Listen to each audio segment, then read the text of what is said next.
अस्सलाम वालेकुम। आवाज़ आ रही है सबको? वालेकुम सलाम। जी सर, आ रही है। वालेकुम सलाम। आ रही। ओके। लॉफ्ट ओरिएंटेशन आप लोग ले चुके हैं। आज हमारी इंशाल्लाह ताला पहली क्लास है और मैं स्टार्ट करने लगा हूँ कंपनी रजिस्ट्रेशन से। यूएई में कौन-कौन सी कंपनी रजिस्टर हो सकती है, बिज़नेस कैसे स्टार्ट हो सकता है, अदर देन कंपनी कौन से ऑप्शन हैं, कौन-कौन से तरीके अवेलेबल हैं आपके पास।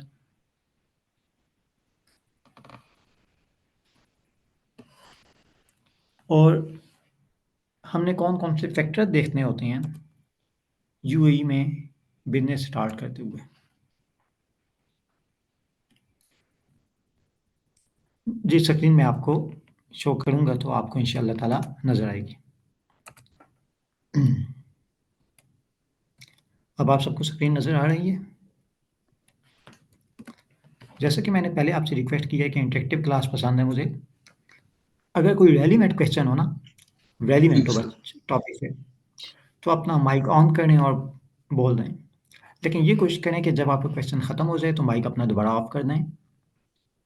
सेकंड चीज़, इस बात को इंश्योर करें कि बैकग्राउंड में नॉइज़ ना होने के बराबर हो, ठीक है? बैकग्राउंड में कोई और आवाज़ें ना आ रही हों। ओके, यूएई में बिज़नेस सेटअप करना है। सबसे पहला क्वेश्चन है why UAE? United Arab Emirates ही क्यों? अगर कोई शख्स बिज़नेस एस्टैब्लिश करने के लिए यूएई को कंसीडर कर रहा है तो क्यों कंसीडर करेगा? आप अगर यूएई में अपना बिज़नेस शुरू करना चाहते हैं, कंसल्टेंसी स्टार्ट करना चाहते हैं तो यूएई ही का इंतखाब क्यों करेंगे? इसी तरह सर, से जी, अच्छा इसी तरह से अगर आपका कोई क्लाइंट है, वो यूएई में कंपनी एस्टैब्लिश करना चाहता है या कोई भी दूसरी फॉर्म ऑफ बिज़नेस स्टार्ट करना चाहता है, तो सवाल ये पैदा होता है कि वो यूएई का इंतखाब क्यों करेगा? थोड़ा-सा मैं यूएई का आपको इंट्रोडक्शन देता हूँ। बहुत सारे दोस्त जो पाकिस्तान में मौजूद हैं, उनको इन चीज़ों का आइडिया नहीं होता, ठीक है? तो इनिशियली जिनको आइडिया है, उनसे मैं रिक्वेस्ट करूँगा कि थोड़ी-सी देर सब्र रखें। इंशाअल्लाह ताला हम आहिस्ता-आहिस्ता कॉम्प्लेक्स टॉपिक्स पे भी जाएँगे। 7 स्टेट्स यूएई के 7 स्टेट्स हैं। अक्सर दोस्त मुझसे पूछते हैं कि आप यूएई में होते हैं कि दुबई में होते हैं? ये आइडिया उनको नहीं होता। यूएई बेसिकली 7 रियासतों का इत्तेहाद है, 7 स्टेट्स का इत्तेहाद है। Abu Dhabi, Dubai, Sharjah, Ajman, रास अल खैमा, फुजैरा, उम्मुल कुवैन। चाहे आप यूएई में जॉब सर्च करने आना चाहते हो या आप यूएई में बिज़नेस स्टार्ट करने आना चाहते हो या आप यूएई में कंसल्टेंसी स्टार्ट करना चाहते हो। ये बेसिक इन्फॉर्मेशन अबाउट यूएई आपको पहले से पता होनी चाहिए। इसके बगैर आप यूएई में अगर जॉब की सर्च करने आते हैं, तो तब भी आपको बहुत नुकसानात होंगे। यूएई के बारे में आपकी बेसिक इन्फॉर्मेशन होनी चाहिए। इसकी एग्ज़ाम्पल आप ऐसे ले लें कि अगर कोई शख्स पाकिस्तान में रहता है, लेकिन उसे ये ना पता हो कि इस्लामाबाद पाकिस्तान का कैपिटल है, पाकिस्तान के 4 सूबे हैं, तो ऐसा शख्स पाकिस्तान में सर्वाइव नहीं कर सकेगा और एक बिज़नेस मार्केट में तो सवाल ही नहीं पैदा होता। सबसे ज़्यादा common Abu Dhabi, Dubai, Sharjah हैं। इन तीनों का नाम पाकिस्तान में रहने वाले तमाम भाइयों ने सुना होगा। अलबत्ता अजमान, रास अल खैमा, फुजैरा, उम्मुल कुवैन ये इतनी मारूफ स्टेट नहीं हैं, लेकिन ये भी यूएई की 7 रियासतें हैं। सबसे बड़ा कौन है इनमें से? यूएई का मैप आपको नज़र आ रहा है। सबसे अबू बड़ा धाबी। जी, Abu Abu Dhabi. Dhabi. Abu Dhabi. 80% area UAE का 80% एरिया अबू धाबी ने अबू मलका धाबी। हुआ। सबसे अमीर कौन है इनमें से? Abu Dhabi. Abu Dhabi. Oil reserve सबसे ज्यादा किसके पास है? Abu Dhabi. ठीक है, ऑयल रिच इकॉनमी है और इसकी बड़ी स्टेबल इकॉनमी है। तो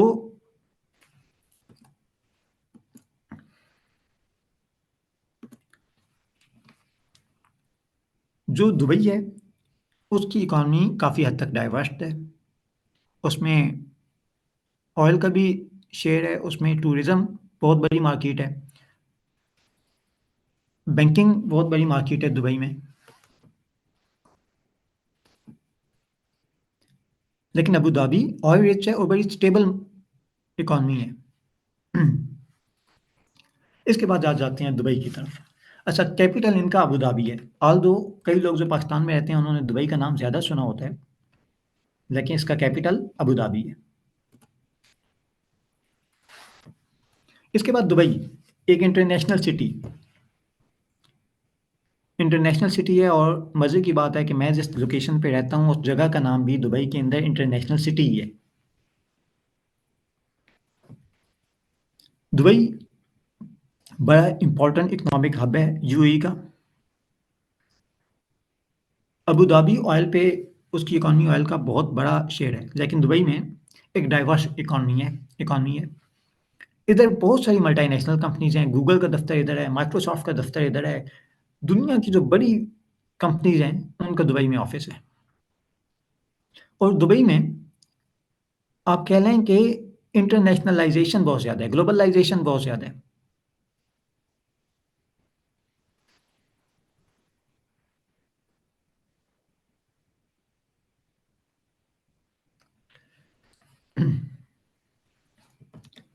जो जॉब सीकर आती हैं उनको मैं कहाँ पे रुकना सजेस्ट करता हूँ? उन सबको मैं सजेस्ट करता हूँ आपने दुबई में आके रहना है। इसी तरह से जो ज़्यादातर बिजनेस करने आते हैं उन्हें में भी मैं सबसे ज़्यादा सजेस्ट करता हूँ कि आप दुबई में रहें। ऐसा क्यों है?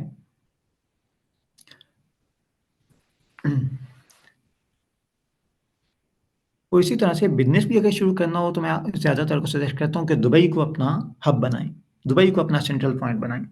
The reason being Abu Dhabi में एक बड़ी स्टेबल मार्केट है। ऑल दो वहाँ पे सैलरीज अच्छी हैं, दुबई के मुकाबले में वहाँ पे सैलरीज अच्छी हैं, लेकिन जॉब इतनी ज़्यादा आती भी नहीं है। स्टेबल एक कंपनी बन गई, स्टेबल हो गई, प्रॉफिट कमा रही है। जबकि दुबई में रोज़ाना नई नई कंपनीज खुल रही हैं, नई नई बिजनेसेस ओपन हो रहे हैं। उसके बाद दुबई सबसे ज़्यादा लीनियंट है। आप एक ग्लोबल लिविंग स्टैंडर्ड एंजॉय कर सकते हैं, ग्लोबल लाइफ एंजॉय कर सकते हैं। टूरिस्ट स्पॉट यहाँ पे आज़ादी है। इसके बाद आ जाते हैं हम शारजा की तरफ। शारजा बनिस्बत दुबई के काफ़ी सस्ता है। और शारजा भी एक बड़ा मशहूर पाकिस्तान इंडिया क्रिकेट मैचेस की वजह से तो बड़ा मशहूर है।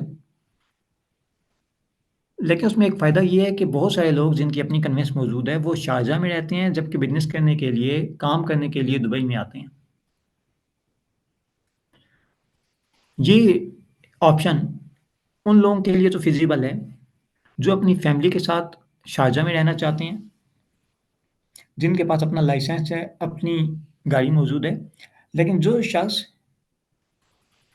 जॉब सर्च कर रहा है, जॉब सीकर है, उसके लिए बेहतर होता है कि वो दुबई ही में रहे। विद इन दुबई मेट्रो मौजूद है, बाकी ट्रैवलिंग ऑप्शन बड़े कन्वीनियंट हैं, लेकिन शारजा से दुबई आने के लिए आपके पास अपनी कन्वेंस होना ज़रूरी है। अगर आप कंसल्टेंसी वगैरह करते हैं तब भी बेहतर होता है आप दुबई में रहें, दुबई को अपना सेंट्रल पॉइंट बनाएं। इसके बाद जिक्र आ जाता है अजमान का। अजमान शारजा के आगे, अब ये तमाम तकरीबन आप कह लें कि एक लाइन में स्टेट्स हैं। अबू धाबी है, उसके आगे दुबई है, उसके आगे शारजा है, उसके आगे अजमान है, उसके आगे आप देखें उम्मुल क्वीन नज़र आ रहा है, आगे रासुल खैमा है, फुजैरा है। तो अजमान भी एक बड़ी इंपॉर्टेंट जगह है। इसका बॉर्डर डायरेक्टली दुबई से नहीं लगता, लेकिन शारजा से लगता है। लो लिविंग कॉस्ट वाला एरिया, वहाँ पे कीमतें काफ़ी कम है, काफ़ी सस्ता है। ऐसे भी मैं बहुत सारे दोस्तों को जानता हूँ जो दुबई में जॉब करते हैं, दुबई में काम करते हैं, लेकिन वो अजमान में रहते हैं। द रीज़न अजमान एक लो कॉस्ट ऑप्शन है। इसके बाद रासुल खैमा की बात आ जाती है। रासुल खैमा एक नेक्स्ट स्टेट है। आप अबू धाबी दुबई से जितना ज़्यादा दूर होते जाएंगे, कीमतें सस्ती होती जाएंगी। अगर आप शारजा की तरफ चलते जाएं, अजमान की तरफ या उम्मुल क्वीन की तरफ, तो कॉस्ट कम होती जाएगी, लिविंग कॉस्ट कम होती जाएगी। लेकिन अगर आपने बिजनेस करना है, जॉब ढूंढनी है, तो अपॉर्चुनिटीज भी आहिस्ता आहिस्ता कम होती जाएंगी। Dubai is the hub. इसी तरह फुजैरा और उम्मुल क्वीन दो इंपॉर्टेंट स्टेट्स हैं। ये तो बेसिक इंफॉर्मेशन थी अबाउट यूएई। नेवरदलेस आपको पता होनी चाहिए, इंपॉर्टेंट है। अब आ गए बिजनेस स्टार्ट करना है। यूएई में बिजनेस स्टार्ट करना है तो कहाँ पे करना है? इसमें दुबई। जी जी नहीं, वो तो ठीक है, दुबई आपने अपना ओपिनियन दे दिया, मैं समझ गया। एक तो स्टेट वाइज डिसीजन होता है। मैंने बिजनेस करना है, मैंने किधर करना है? दुबई में करना है, मैंने अबू धाबी में करना है। सर सबसे जहाँ पहला पे हमें पहले क्वेश्चन जी जहाँ पे हमें टैक्स फ्री फैसिलिटी मिलेगी या हमें फ्री जोन के टाइप कुछ होता है ना, उस तरह करके मिले या ईज ऑफ ठीक है। बिजनेस मिले, ये वहाँ करना चाहिए। गर्मी नहीं है अच्छा, इसकी बंद हो। ओके, अब प्लीज सुनिएगा सब। आपने अपनी बात सुन ली, अब मेरी सुनिए, ठीक है। पहली चीज़ है, यूएई में बिजनेस क्यों करना है? पहला क्वेश्चन ये है। आप में से कोई भी जो यूएई में बिजनेस स्टार्ट करना चाहते हो, कोई भी, या जो कंसल्टेंसी स्टार्ट करना चाहते हो, या यूएई में जॉब करना चाहते हो, क्यों यूएई ही क्यों?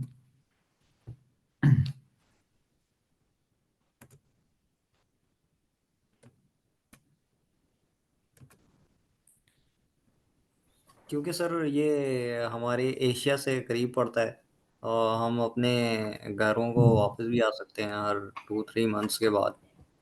सेविंग इजी हो जाती है और फ्लाइट्स की टिकट भी खरीदना इजी हो जाता ठीक है, आप कराची में रहते हैं। है। जी जी। देखा, 1.5 घंटे की फ्लाइट है, ठीक है। इस्लामाबाद में ये तकरीबन 3 घंटे का रास्ता है। लेकिन बिल्कुल एक रीज़न ये बड़ी इंपॉर्टेंट है कि एशिया के करीब है। सर दूसरी रीजन पाकिस्तान ये भी हो सकती है कि देखिए वहाँ पे कोई लॉ पे इम्प्लीमेंट भी होता है, लेकिन पाकिस्तान में लॉ के ऊपर कोई इम्प्लीमेंट नहीं है। यहाँ पे लॉस और प्रॉफिट का भी वो रिस्क हाई होता है ना, तो वहाँ पे तो ठीक है, उनके लॉ भी सही है ना। ठीक है। ईज ऑफ अब मेरे मैं ख्याल में बिजनेस, सर ईज ऐसा ऑफ भी है ना। बिजनेस है यहाँ पर। Hello. Okay okay okay, please अब मैं मुझे बोलने दें। और फ्री जोन वगैरह दिए हुए टैक्स के, इस वजह से भी लोग प्रेफर ठीक करते हैं दुबई के है, अंदर प्लीज आप सब यूएई लोग के मुझे अंदर बोलने दें। रजिस्टर। ओके, आप मुझे बोलने दें, ठीक है। हाँ,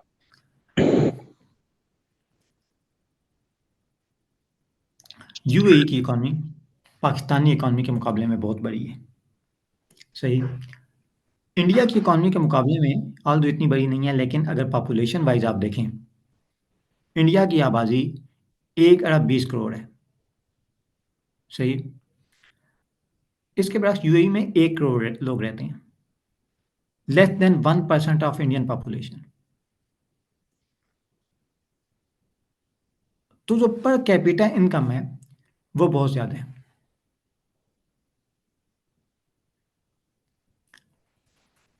यूएई की इकॉनमी पाकिस्तानी इकॉनमी के मुकाबले में बहुत बड़ी है, सेविंग्स अच्छी हैं, ठीक है, तमाम बेनिफिट्स मौजूद हैं। अब यूरोप के वगैरह में अगर आप कंपेयर करें तो डिफरेंस क्या है? पहला एक बड़ा इंपॉर्टेंट डिफरेंस आ जाता है टैक्सेशन का, सही। इसमें यूएई में 2 खित्ते हैं, 2 एरियाज में। आप जब भी स्टेट डिसाइड कर लेती हैं, मैंने दुबई में बिजनेस करना है, अबू धाबी में बिजनेस करना है, ये जो आपने स्टेट डिसाइड करनी होती है ना, ये डिपेंड करता है सबसे पहले कि आप किस चीज़ का बिजनेस करने लगे। अगर ऑयल रिलेटेड कोई चीज़ होगी तो वो अबू धाबी में ज़्यादा चांसेस हैं कि आप अबू धाबी में बिजनेस इस्टेब्लिश करें, ठीक है। अदरवाइज नॉर्मली मैं दुबई को सबसे ज़्यादा पसंद करता हूँ बिजनेसेस के लिए।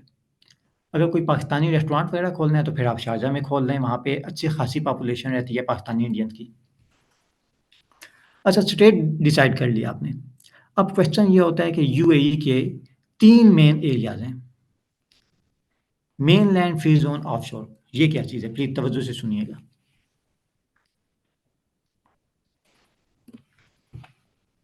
मेनलैंड की बात करते हैं, लेकिन मेनलैंड को समझने के लिए हम सबसे पहले आते हैं फ्री ज़ोन को। यूएई में कुछ ख़ास इलाके, कुछ स्पेसिफाइड जियोग्राफिकल एरियाज़ ऐसे हैं जिन्हें यूएई ने फ्री ज़ोन करार दिया हुआ है। हर फ्री ज़ोन में कुछ ना कुछ फैसिलिटीज़, कुछ ना कुछ बेनिफिट दिए गए हैं, कुछ ना कुछ प्रिविलेज दिए गए हैं। ज़रूरी नहीं है फ्री ज़ोन से नॉर्मली कुछ लोग मतलब लेते हैं कि वहाँ पे बिल्कुल टैक्स नहीं होगा। ऐसी बात नहीं है, मामला इतना सिंपल नहीं है। हम टैक्सेशन पढ़ते हुए बड़ी बारीक-बीनी से देखेंगे कि किस फ्री ज़ोन में वैट कितना है, किस फ्री ज़ोन में कॉर्पोरेट टैक्स कितना है, ठीक है? पूरा एक डेज़िग्नेटेड ज़ोन का कॉन्सेप्ट मौजूद है, क्वालिफ़ाइंग इनकम का कॉन्सेप्ट मौजूद है। लेकिन इंशाअल्लाह ताला जब आप डिटेल में जाएँगे, जब मैं आपको पढ़ाऊँगा, अभी ये वाली बातें आपको थोड़ी कॉम्प्लेक्स लगेंगी कि डेज़िग्नेटेड ज़ोन क्या है, क्वालिफ़ाइंग इनकम क्या है, लेकिन जब हम डिटेल में जाएँगे, इसको तसल्ली से पढ़ेंगे तो इंशाअल्लाह ताला तमाम बातें आपको समझ में आएँगी। फ्री ज़ोन में ज़रूरी नहीं है कि सिर्फ़ टैक्स बेनिफिट्स हों, लेकिन इसके अलावा बहुत सारे बेनिफिट्स हो सकते हैं। सही? हम जब फ्री ज़ोन को देखेंगे, कौन-कौन से फ्री ज़ोन हैं, किस फ्री ज़ोन में क्या प्रिविलेज हासिल हैं। यूएई में 50 के करीब तकरीबन 50 के राउंड अबाउट फ्री ज़ोन बनते हैं पूरे यूएई में। हर फ्री ज़ोन के पीछे एक स्पेसिफिक पर्पस होता है। हर फ्री ज़ोन में कुछ स्पेसिफिक बेनिफिट्स होते हैं। मिसाल के तौर पे एक फ्री ज़ोन है Jebel Ali free zone. Jebel Ali free zone, ये पूरी दुनिया का सबसे बड़ा फ्री ज़ोन है।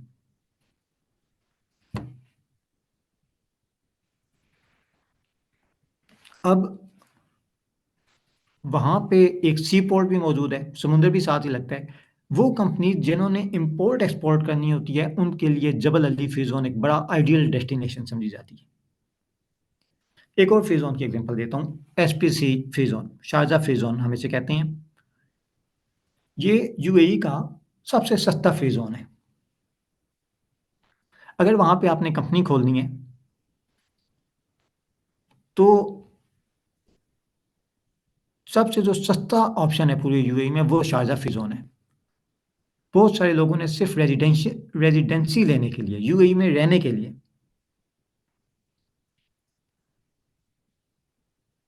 शारजा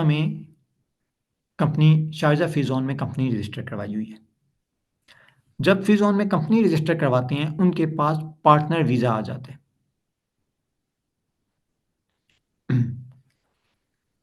जब पार्टनर वीज़ा है, ऑनर का वीज़ा है, अब आपको बार-बार जॉब ढूँढने की ज़रूरत नहीं है। अच्छा, जो यूएई में वीज़ा की साइंस है ना, ये प्लीज़ बड़ी तवज्जो से सुनिएगा, एक बड़ी इंपॉर्टेंट बात बताने लगा हूँ। मैं कोशिश कर रहा हूँ कि बात को निचले लेवल से स्टार्ट करूँ, ताकि वो सबकी समझ में आए।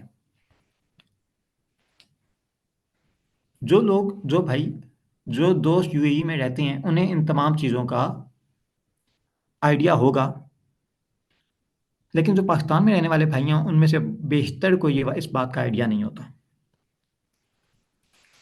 यूरोप में क्या होता है, अगर किसी भाई की जॉब हुई है इंग्लैंड में या डेनमार्क में, कंपनी आपको बुलाएगी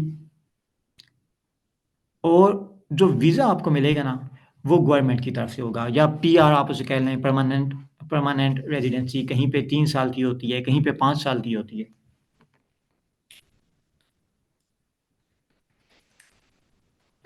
अब आप यूरोप में चले गए, ठीक है? ज़्यादातर यूरोप के कंट्रीज़ की बात कर रहा हूँ, सबकी बात नहीं कर रहा।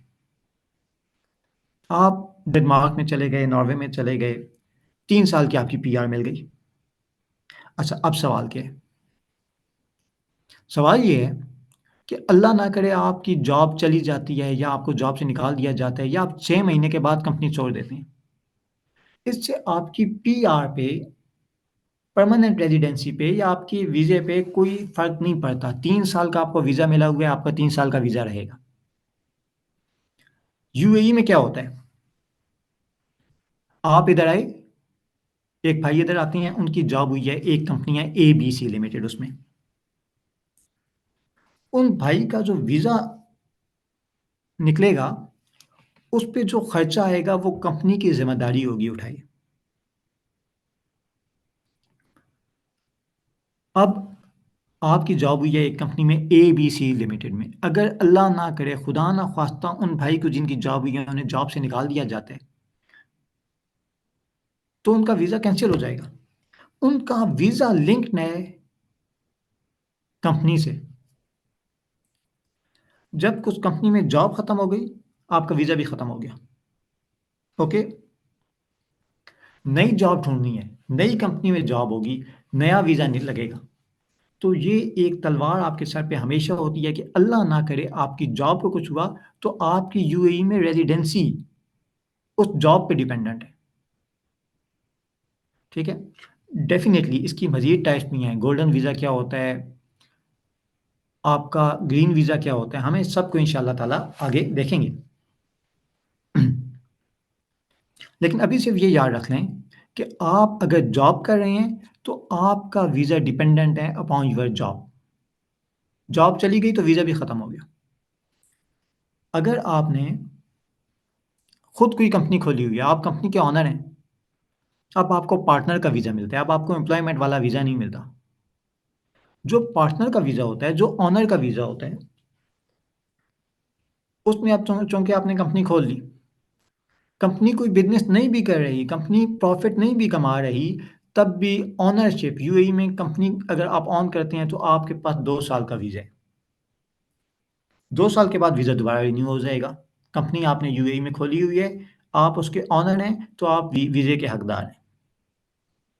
तो बहुत सारे लोग सिर्फ यूएई में 2 साल के लिए रहने के लिए, 2 साल का वीज़ा हासिल करने के लिए यूएई में कंपनी खोल लेते हैं। उनका क्या ऑप्शन होता है? उनका ऑप्शन होता है शारजा फ्री ज़ोन, सस्ता है। अच्छा, फ्री ज़ोन एक ख़ास जियोग्राफिकल एरिया है, एक ख़ास मखसूस खित्ता है जिसको फ्री ज़ोन करार दिया गया। ठीक है, ये कई जगहों पे ये बार्ड एरिया होता है।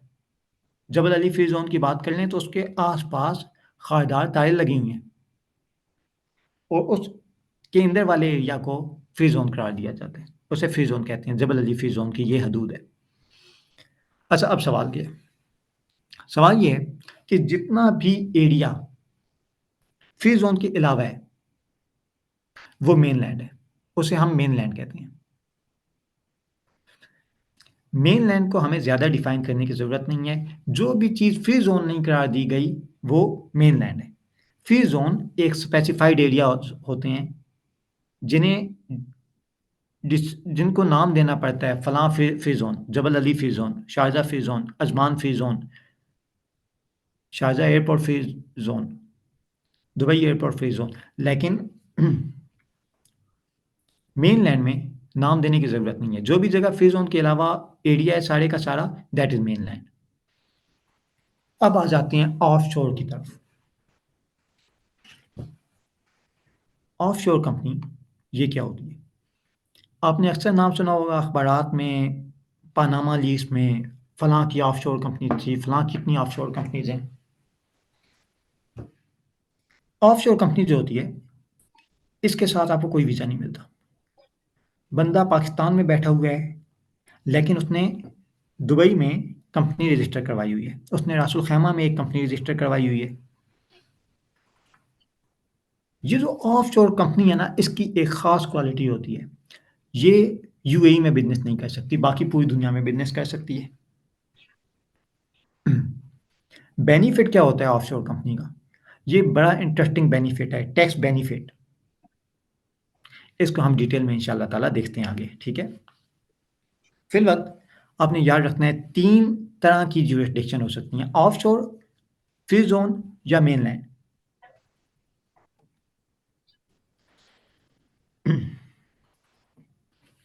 अच्छा, जो ऑफशोर कंपनी है ना, अक्सर ऑफशोर की जो टर्म है, ऑफशोर का जो लफ्ज़ है, ये कुछ ख़ास कंट्रीज़ के साथ एसोसिएट हो गया है। एसोसिएट कैसे हो गया है सुनिएगा।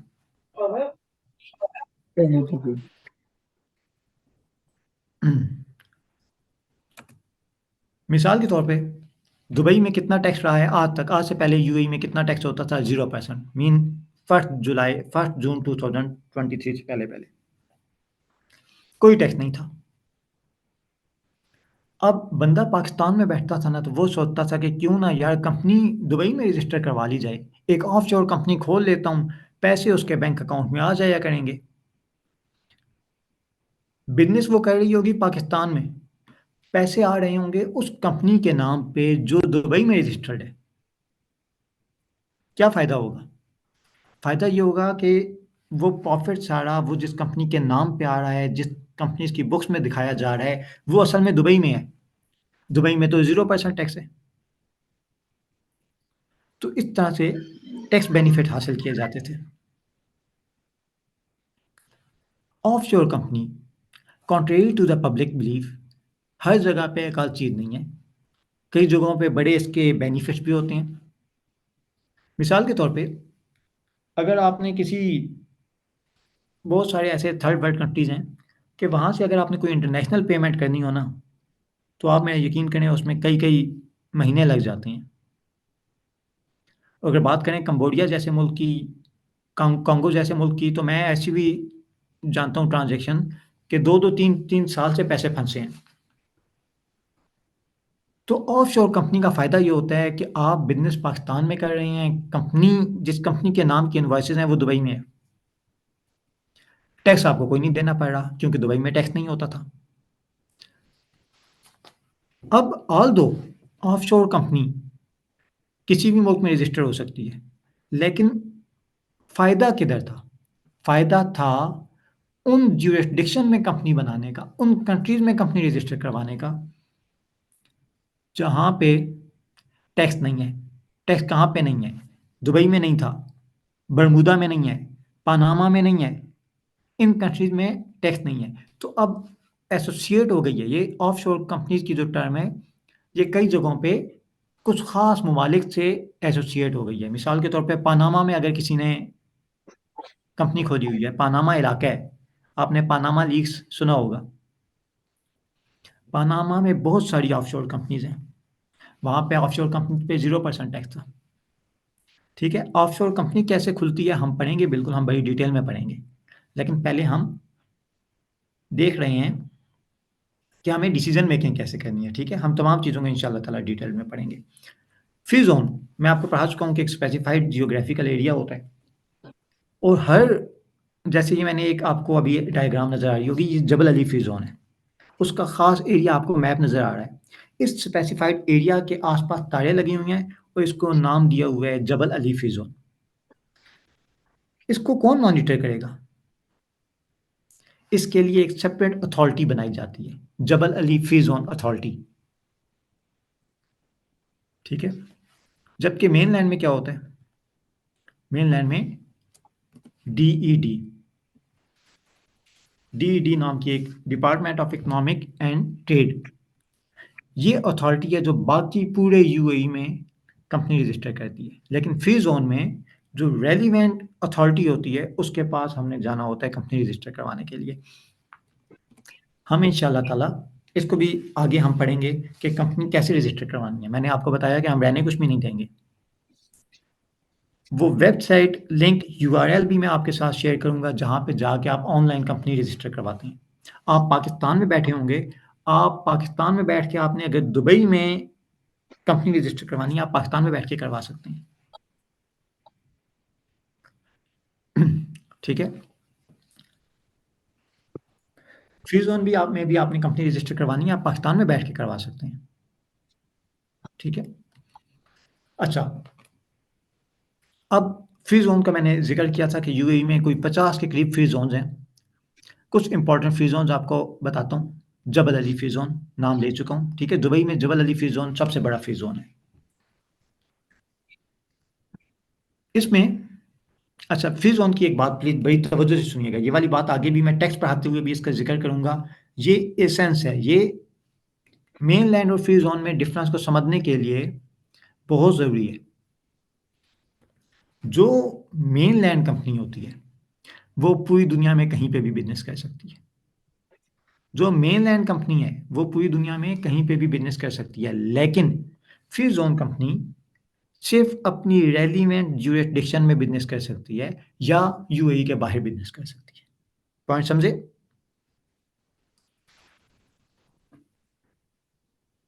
सर एक दफा रिपीट कर दें प्लीज। जो कंपनी एक फ्री जोन में रजिस्टर है, फॉर एग्जांपल ये जबल अली फ्री जोन का आपको ऊपर एरिया नजर आ रहा है, इस फ्री जोन के अंदर आपने कंपनी रजिस्टर करवाई है। अब वो कंपनी या तो जबल अली फ्री जोन में बिजनेस कर सकती है या यूएई के बाहर बिजनेस कर सकती है, लेकिन जो मेन लैंड कंपनी है ना वो पूरी दुनिया में कहीं पे भी बिजनेस कर सकती है।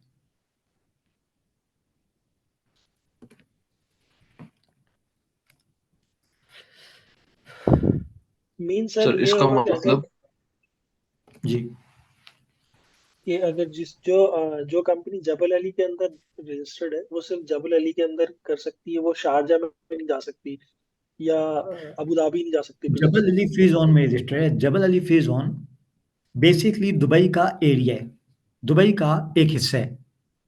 ठीक है। जो जबल अली फ्री जोन के अंदर अगर आपने कंपनी बनाई है ना, इवन वो दुबई के बाकी एरिया में भी बिजनेस नहीं, एरियाज में भी बिजनेस नहीं कर सकती। यही क्वेश्चन है सर कि ये अबू धाबी भी नहीं जा सकते, ये नहीं नहीं, रासुल सवाल ही खैमा भी नहीं नहीं कर, जा सकते, नहीं जा मतलब ये सकते। दुबई से बाहर यूएई, जा सकते हैं। यूएई क्लियर से हो बाहर, गया सर। मतलब ठीक यूएई है। से सर बाहर ने जा कहा सकते है हैं, ना कि मतलब यूएई कतर, से बाहर ओमान, काम कर बहरीन कहीं जा सकते हैं। सकते हैं। यूएई से बाहर, पूरे यूएई से। अब यूएई में दुबई भी आता है, अजमान भी आता है, शारजा भी आता है, अबू धाबी भी आता है, फुजैरा भी आता है, ठीक है, और मुल्कवीन भी आता है। ओके सर एक मेनलैंड क्वेश्चन है। वाली कंपनी जी। फ्री जोन्स में बिजनेस करती है।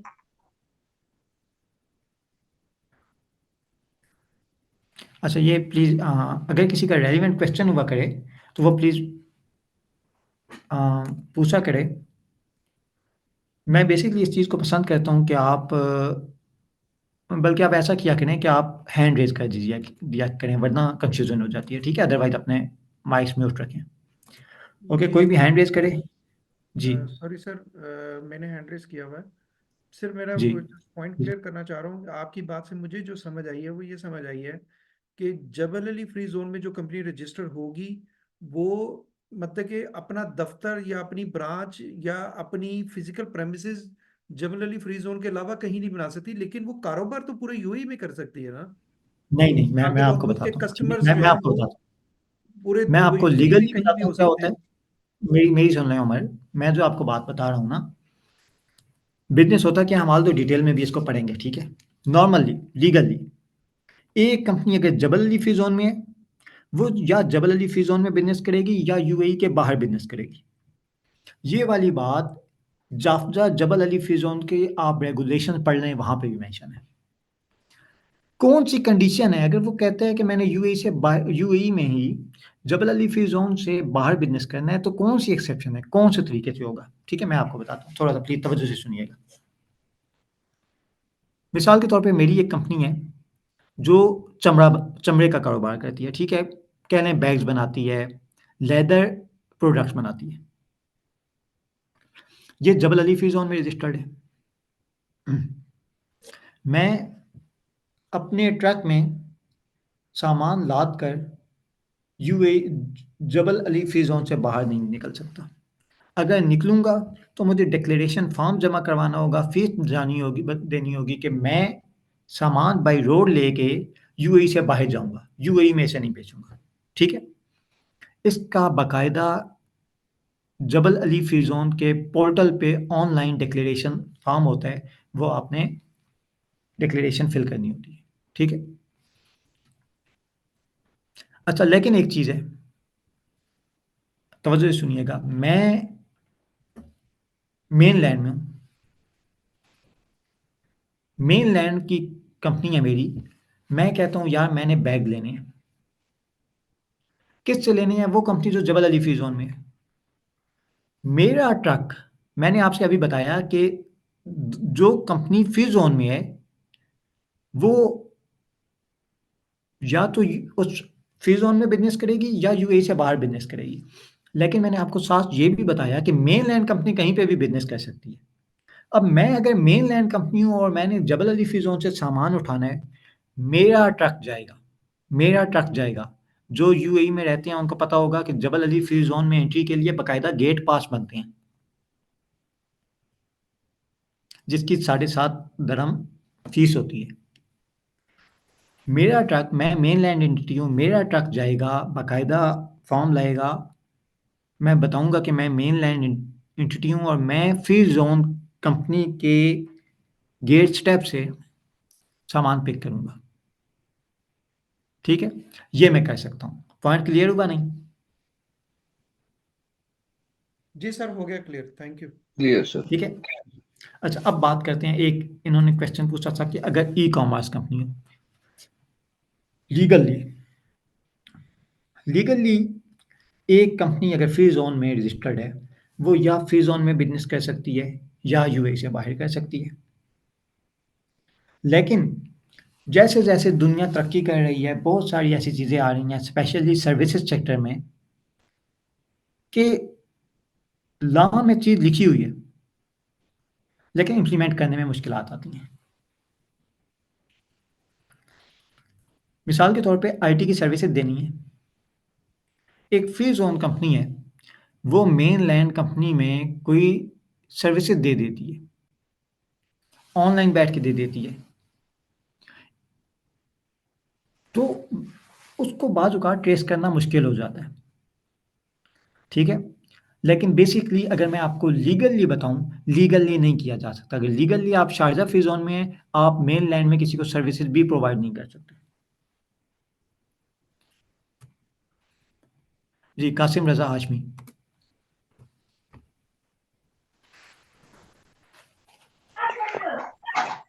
जी अस्सलाम वालेकुम सर। हेलो। वालेकुम। जी जी। अच्छा सर जी, ये मुझे बताएं कि फॉर एग्जांपल जी, एक मैंने कंपनी खोली है जी यूएई में, ठीक है। उस इधर जब जबले अली जो फ्री जोन के अंदर ही मैंने कंपनी खोली है, मेरा मकसद है यार मेरा उधर टैक्स ना लगे। ठीक है, मेरी कंपनी मैन्युफैक्चरिंग कंपनी है, और आप ये मिसाल ले लें कि मेरी कंपनी जब वो लेदर जैकेट है, आपने खुद बोला जब जबले अली के अंदर इतना जो है मार्केट नहीं, इतना बिजनेस तो है कोई नहीं। मैं वो लेदर की जैकेट को एक अगर सेकंड। बेचूंगा तो उधर ही बेचूंगा। इन दैट केस अगर मैं अपनी वो लेदर की जैकेट्स को यूएई की जो अदर जो 7 स्टेट्स हैं मैं उनके अंदर भेजना चाहता हूँ, तो जी क्या मैं बेच सकता हूँ? क्या इन दैट केस मैं कंपनी के बिहाफ पे बेचूंगा, या फिर इन दैट केस मैं वो ही काम किसी डिस्ट्रीब्यूटर के थ्रू करूंगा, या फिर उसी कंपनी की को जब वो डिस्ट्रीब्यूटर खोलूंगा जो कि पूरी जब यूएई के अंदर उसको करेगी? क्योंकि मेरा अपना भी यही थोड़ा सा है कि यूएई में के अंदर जाके बिजनेस को फ्री जोन में करूंगा। फ्री जोन में अगर ये फैसिलिटी अदर वो नहीं दे रही तो मुझे क्या करना पड़ेगा? मैं वो क्या आपको सीन है? बताता हूँ। ठीक है, ये वाला जो क्वेश्चन है, प्लीज बड़ी तवज्जो से सुनना है इसका आंसर सबने। अच्छा, लेकिन मैं एक बात इधर बता दूं कि फर्स्ट क्लास में मैं आपके रैंडम क्वेश्चन ले रहा हूँ। ठीक है, लेकिन ये अप्रोच बाज़ औक़ात जो न्यू स्टूडेंट्स होते हैं, जिनको इतना आइडिया नहीं है, जिनको अभी तक मेनलैंड फ्री जोन का कॉन्सेप्ट नहीं क्लियर हुआ, उन्हें थोड़ी सी चीज़ कंफ्यूज कर सकती है, एक रिस्क होता है। मैं अपने आइंदा लेक्चर में कोशिश करूंगा कि बेसिक सी से स्टेप बाय स्टेप हम चल रहे हों, अचानक छलांग छलांग ना लगा रहे हों। लेकिन ऐसा नहीं है कि मैं बिल्कुल आपको बेसिक्स ही पढ़ाऊंगा, हम एडवांस लेवल पे भी जाएंगे। मैंने आपसे बताया कि कंपनी की रजिस्ट्रेशन भी हम सीखेंगे कैसे होती है, कौन सी वेबसाइट पे, कौन से पोर्टल से होती है। अच्छा, इनका क्वेश्चन बेसिकली ये है, सबसे पहले इन्होंने एक बात कही कि जबल अली में इतना बिजनेस नहीं है। ऐसा नहीं है, जबल अली फ्री जोन की company within Jebel Ali business कर सकती है। ये आपने जिस वक्त आप बिजनेस शुरू करने लगते हैं ना, आप देखते हैं आइडियल लोकेशन कौन सी है। ठीक है, आपने कौन सा फ्री जोन सेलेक्ट करना है। मिसाल के तौर पे जबल अली फ्री जोन की क्या खसूसियत है, अभी हम थोड़ा सा इसे आगे डिटेल में भी देखेंगे। जबल अली फ्री जोन एक बहुत बड़े इंटरनेशनल हब के दुबई के सी पोर्ट के साथ लगता है। आप जबल अली फ्री जोन के अगर नक्शे को देखेंगे, इसमें आपको समुंदर साथ नज़र आ रहा है। इसके अंदर इसका अपना एक सी पोर्ट मौजूद है, जहाँ से सामान उतरता है और डायरेक्टली फ्री जोन के अंदर आता है। एज अ रिजल्ट उस पर वैट नहीं लग रहा होता। जो सामान भी जबल अली फ्री जोन से उतरेगा वहाँ पे वैट नहीं लगेगा। अच्छा, अब बहुत सारी कंपनीज जबल अली फ्री जोन में इस्टेब्लिश हैं, यहाँ से सामान बनाती हैं और यहीं से सी पोर्ट के थ्रू ही यूएई से बाहर भेज देती हैं। अच्छा, अब सवाल क्या है? सवाल ये है कि दुबई में आप देखें कि ये यूरोप के भी करीब है, एक इंटरनेशनल सिटी भी है। यहाँ पे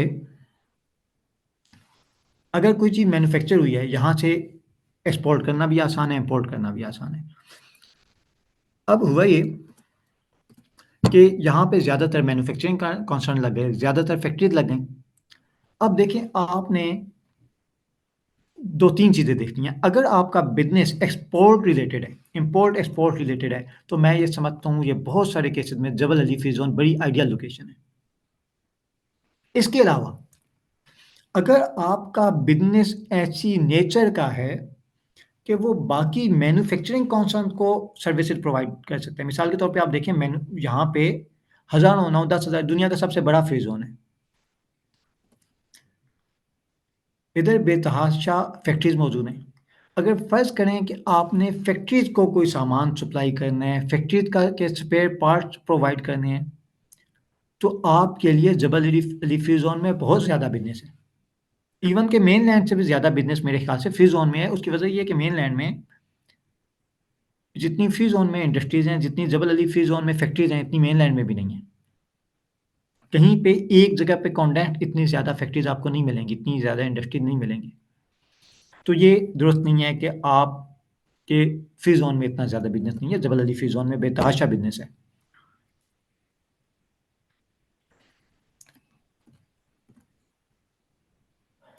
आवाज़ आ रही है सबको?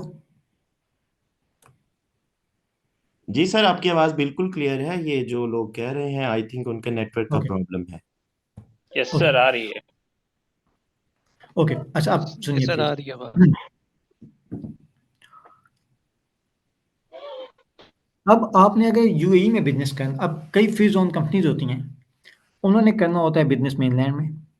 उन्हें पता है कि वो खुद तो ट्रक लेके जा नहीं सकती हैं, सामान लेके अपनी गाड़ी बाहर नहीं भेज सकती हैं। तो होता क्या है कि ऐसे डिस्ट्रीब्यूटर्स वगैरह उनसे तल्लुकात रखे जाते हैं जो मेन लैंड में मौजूद हैं, जो मेन लैंड में रजिस्टर्ड हैं। ये distributor from the door step of free zone company के डोर स्टेप से सामान उठाते हैं और आके मेन लैंड में बेच देते हैं। ठीक है, लेकिन ये अब आप देखें, ये हम अभी Aahista Aahista step by step आगे चलेंगे कि इसके नुकसानात क्या हो सकते हैं। मिसाल के तौर पे ऐसी सर्विसेज जो जनरल पब्लिक को दी जाती हैं, मिसाल के तौर पे होटल हो गया, रेस्टोरेंट हो गया, बार्बर की शॉप हो गई, बाल कटवाने वाली दुकान फ्री जोन में इतनी ज़्यादा नहीं चलेगी जितनी मेन लैंड में चलेगी। ठीक है, क्योंकि मेरे ज़्यादातर फ्री जोन बाउंड्री वाल वाले एरियाज होते हैं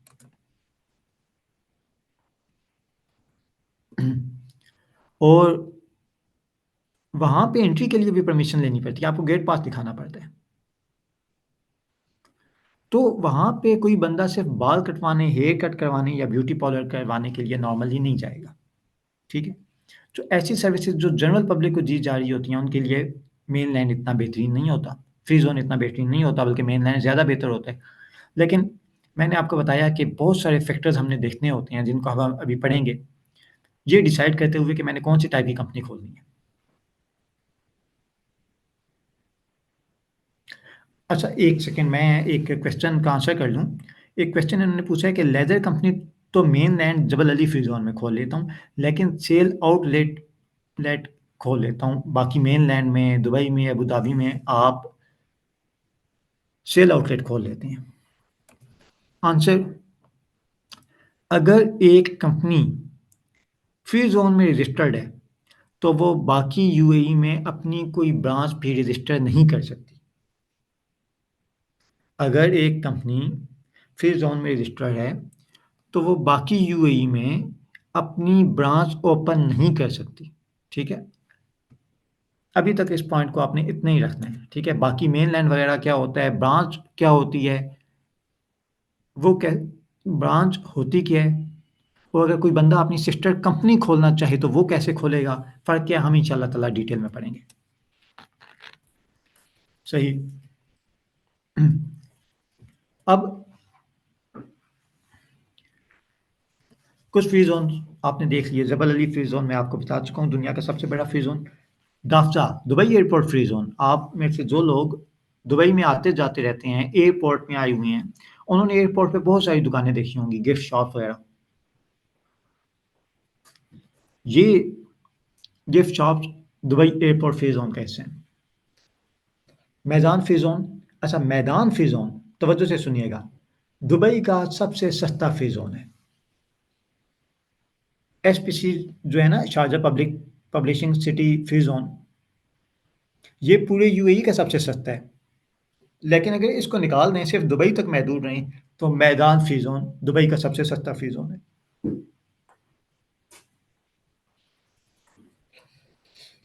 सही। शम free zone, Sharjah airport free zone, Sharjah publishing city free zone, Ajman free zone, एक अजमान में भी फ्री जोन है, इसका अपना सी पोर्ट है। जैसे हमने अभी जबल अली में देखा कि एक सी पोर्ट मौजूद है, तो इसी तरह से अजमान फ्री जोन का भी एक अपना सेपरेट फ्री जोन मौजूद है। रास Al Khaimah free zone, Ras Al Khaimah free zone basically offshore companies के लिए एक हेवन है, जन्नत की सूरत है। यहाँ पे बहुत सारी ऑफशोर कंपनीज खुली हुई हैं। द रीज़न, इसमें बहुत ज़्यादा रिस्ट्रिक्शन नहीं है। ठीक है, ऐसे नहीं होता कि वो हर टाइम के बाद आपको कहें कि फ़लाँ डॉक्यूमेंट ले आओ, अकाउंट दिखाएं आप अपने। लीनियंसी की वजह से इधर बहुत सारे लोगों ने ऑफशोर कंपनीज खोली हुई हैं। हाउएवर, इन तमाम चीज़ों को हम हर फ्री जोन की जो बेनिफिट्स हैं, प्रिविलेज हैं, उनको हम इंशाल्लाह ताला मुकम्मल तौर पे डिटेल में देखेंगे। अच्छा, अब ये तो फाइनल हो गया कि आपने बिजनेस यूएई में करना है।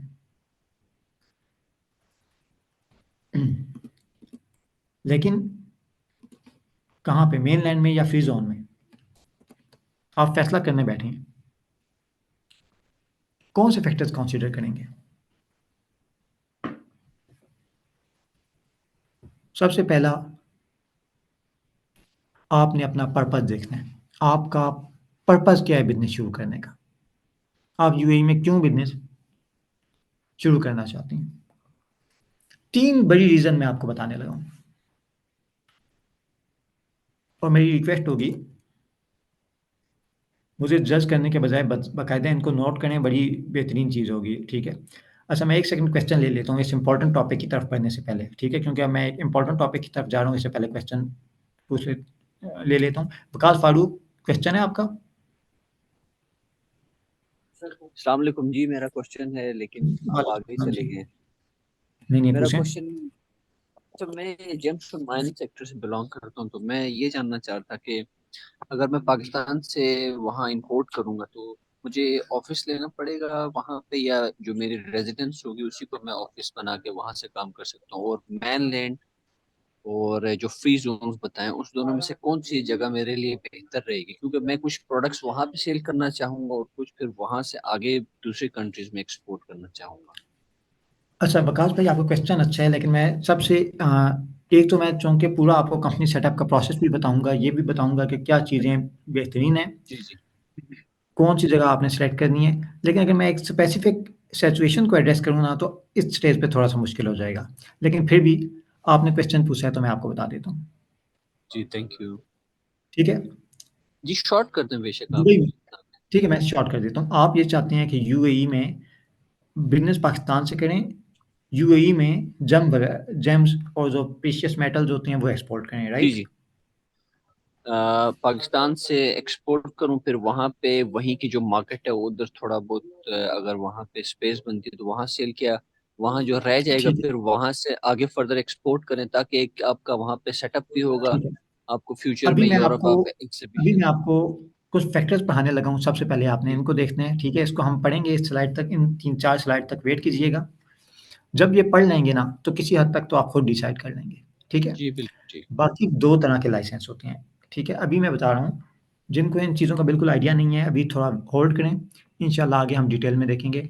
एक इंस्टेंट लाइसेंस होता है और एक नॉर्मल लाइसेंस होता है। इंस्टेंट लाइसेंस बेसिकली आपको ये सहूलत देता है, जब भी आपने कंपनी खोलनी है ना, कंपनी ओपन करने के लिए सबको अगर समझ में बेसिक लेवल से अगर बताऊँ, जब भी आप इधर कंपनी ओपन करना चाहते हैं, यूएई में बिज़नेस ओपन करना चाहते हैं, तो पाकिस्तान की तरह नहीं है कि आपने अपने घर के बाहर लिख दिया सस्ता बाज़ार और अंदर सामान बिक रहा है। बिज़नेस करने के लिए आपको बाकायदा एक रजिस्ट्रेशन करवानी होती है, ट्रेड लाइसेंस लेना होता है। आपकी रजिस्ट्रेशन एज़ अ कंपनी भी हो सकती है, एज़ अ फर्म भी हो सकती है, एज़ अ ब्रांच भी हो सकती है। इन तमाम चीज़ों में क्या फ़र्क है, हम आगे पढ़ेंगे इंशाअल्लाह ताला। अभी तक सिर्फ़ ये याद रखना है, आपने किसी न किसी फ़ॉर्म में उसकी रजिस्ट्रेशन करवानी होती है। जब आप रजिस्ट्रेशन करवा लेते हैं, उसके बाद आपको लाइसेंस मिलते हैं। ये जो लाइसेंस आप अप्लाई करते हैं ना जब, तो मुख्तलिफ़ तरह के लाइसेंस होते हैं। कमर्शियल लाइसेंस भी होता है, प्रोफ़ेशनल लाइसेंस भी होता है और बाकी टूरिज़्म लाइसेंस भी है, एग्रीकल्चरल लाइसेंस भी है, 6 टाइप्स के लाइसेंस हैं। इन लाइसेंसेस के अलावा 2 और ऑप्शन आपको दिए जाते हैं। एक होता है इंस्टेंट लाइसेंस। इंस्टेंट लाइसेंस का मतलब ये होता है कि आप बगैर कोई ऑफिस लिए, बगैर कोई जगह रेंट आउट किए 1 साल तक अपना बिज़नेस कर लें। ठीक है? एक होता है नॉर्मल लाइसेंस। नॉर्मल लाइसेंस में आपने अपने ऑफिस के document from the first year देने होते हैं। इंशाअल्लाह ताला हम इसको भी तसल्ली से पढ़ेंगे। ठीक है? एक और ऑप्शन होता है कि आप किसी के थ्रू इजारी बनवा लेते हैं। वो क्या होता है हम जी इंशाअल्लाह जी ताला उसे भी थैंक यू। डिटेल में देखेंगे। ठीक है? अभी कुछ स्लाइड तक सब्र करें, हम इंशाअल्लाह आपके क्वेश्चन को आंसर करेंगे। आयतुल्लाह प्लीज़ क्वेश्चन है आपका? सर मेरा क्वेश्चन था कि बेसिकली ये जो फ्री जोन्स है ये जी इंपोर्ट एक्सपोर्ट के लिए मेनली यूज होती हैं। Thank you. हेलो हेलो आप हेलो मेरा क्वेश्चन था कि बेसिकली ये जो फ्री जोन्स इंपोर्ट एक्सपोर्ट के लिए मेनली यूज होती हैं।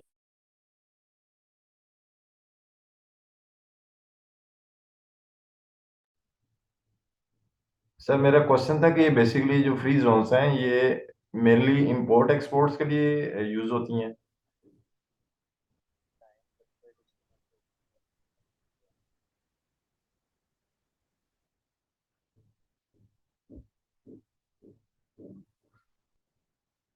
सर आवाज नहीं आ आयतुल्लाह रही।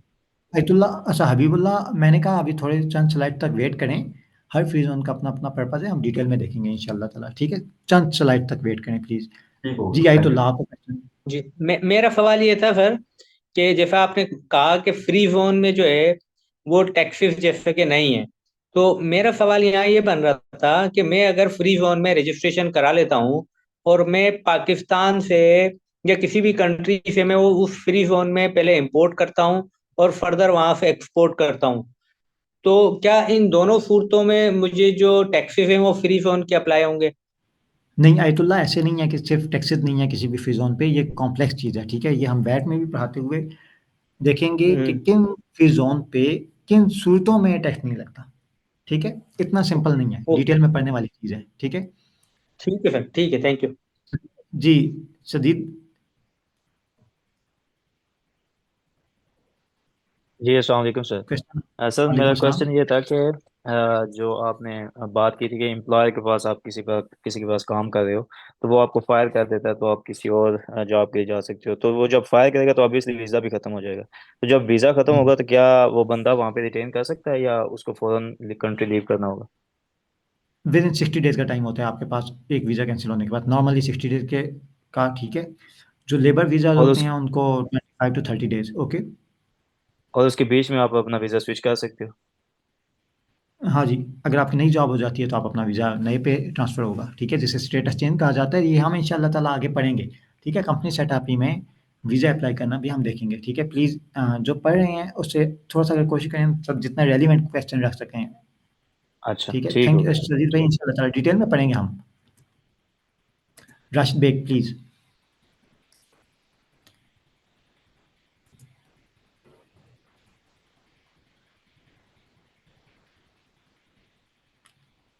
आपका क्वेश्चन है राशिद?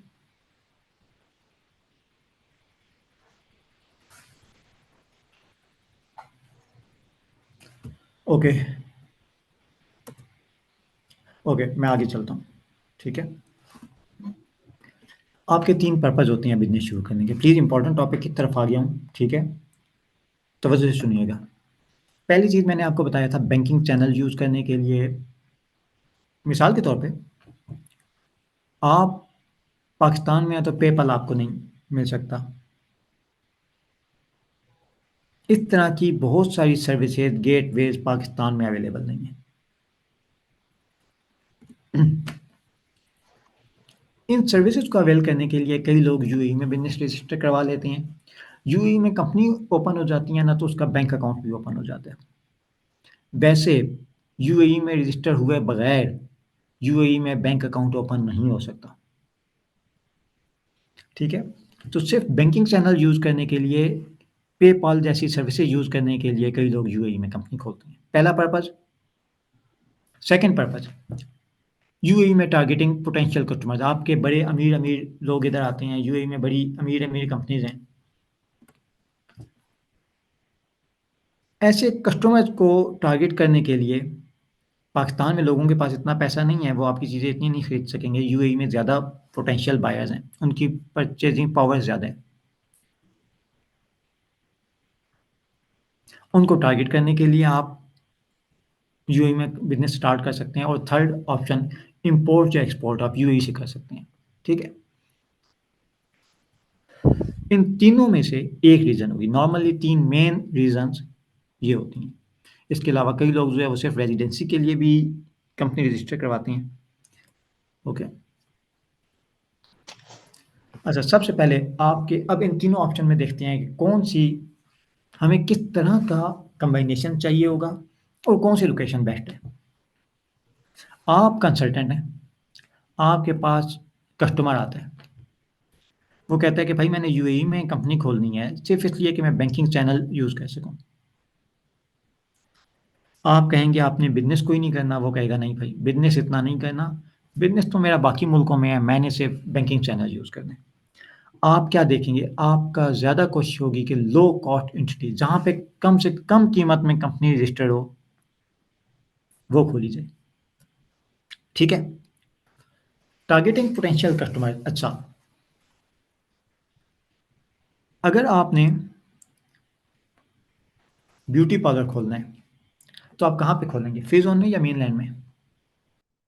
मेनलैंड में। मेनलैंड में। ठीक है, जहाँ पे जनरल पब्लिक होगी, जनरल पब्लिक रिलेटेड सर्विसेज हैं, ठीक है। अच्छा, ऐसे हो सकता है कि आपने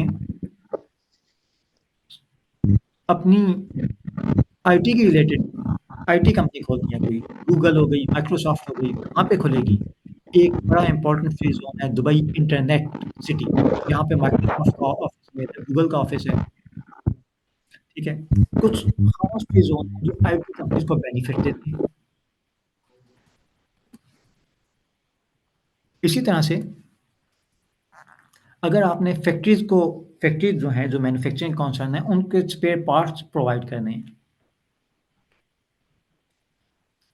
तो आपने ऐसा एरिया ढूंढना है जहां पे फैक्ट्रीज मौजूद हैं। जबल अली फ्री जोन में बेतहाशा फैक्ट्रीज मौजूद हैं।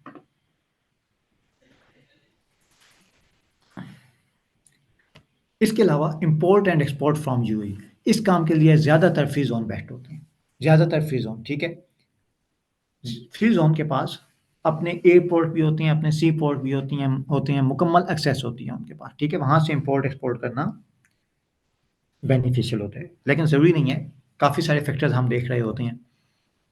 मिसाल के तौर पे आपने अगर यूएई में कोई सामान मंगवाना है, आप पाकिस्तान से यूएई में सामान मंगवाते हैं, आपकी कंपनी मेनलैंड में है।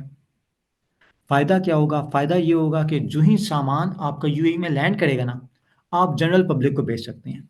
आपने पाकिस्तान से चॉकलेट्स मंगवाई हैं, आप चाहते हैं मेनलैंड में बहुत सारे लोग रहते हैं, उन्हें चॉकलेट्स बेची जा सकें। मेनलैंड में आपकी कंपनी है ना, तो जो ही सामान लैंड करेगा, आपकी कंपनी चूँकि मेनलैंड में है, मेनलैंड कंपनी कहीं पे भी बिज़नेस कर सकती है, वो चॉकलेट्स उधर ही जनरल पब्लिक को बेच देंगे। लेकिन अगर आप फ्री ज़ोन में हैं, फिर ऐसे नहीं होगा। फिर अगर आपने यूएई में कोई चीज़, मेनलैंड में कोई चीज़ बेचनी है ना, तो आपको कोई डिस्ट्रीब्यूटर ढूँढना पड़ेगा, जो आके आपके डोर स्टेप से सामान लेके जाए, ठीक है? तो ये 3 आपने पर्पज़, ज़्यादातर आपके क्लाइंट्स के ये 3 पर्पज़ होते हैं। और उसमें आपने जो नीचे 3 रीज़न मैंने दिए हुए हैं, ये देखनी होती हैं कि क्या कंपनी लो कॉस्ट है, कंपनी के कस्टमर्स किधर हैं, क्या कंपनी को एक्सेस हासिल है एयरपोर्ट या सी पोर्ट तक, ठीक है? तीनों चीज़ें मैं आपको बता चुका हूँ कि पहले केस में जो कम कीमत फ्री ज़ोन होंगे वो बड़े बेहतरीन होते हैं। सेकंड केस में आपने देखना है कि आपके पोटेंशियल कस्टमर्स कितने हैं, वो मेनलैंड भी हो सकता है और फ्री ज़ोन भी हो सकता है। मिसाल के तौर पे जैसे मैंने आपको फैक्ट्री की एग्जांपल दी, तो ज़्यादा फैक्ट्रीज आप उनको अगर स्पेयर पार्ट्स प्रोवाइड करते हैं, तो जबल अली फ्री ज़ोन में बहुत सारी फैक्ट्रीज मौजूद हैं। इसी तरह से इंपोर्ट एक्सपोर्ट का जिक्र आया, तो मैंने आपको बताया कि फ्री ज़ोन के पास अपने पोर्ट मौजूद होते हैं। पहला काम आपका हो गया। इसके बाद सेकंड चीज़ आपने देखनी है, आपके पोटेंशियल कस्टमर्स कितने हैं। पहली चीज़ पर्पज़, सेकंड आपके पोटेंशियल कस्टमर्स कितने हैं। अब जो ही आपके पास भी, अगर आप फर्ज करें कंसल्टेंसी में हैं या आप अपना बिजनेस शुरू करना चाहते हैं, तो आपने इन्हीं फैक्टर्स पे रखना है, इन्हीं फैक्टर्स की कसौटी पे असेस करना है कि आपने बिजनेस कहाँ स्टार्ट करना है।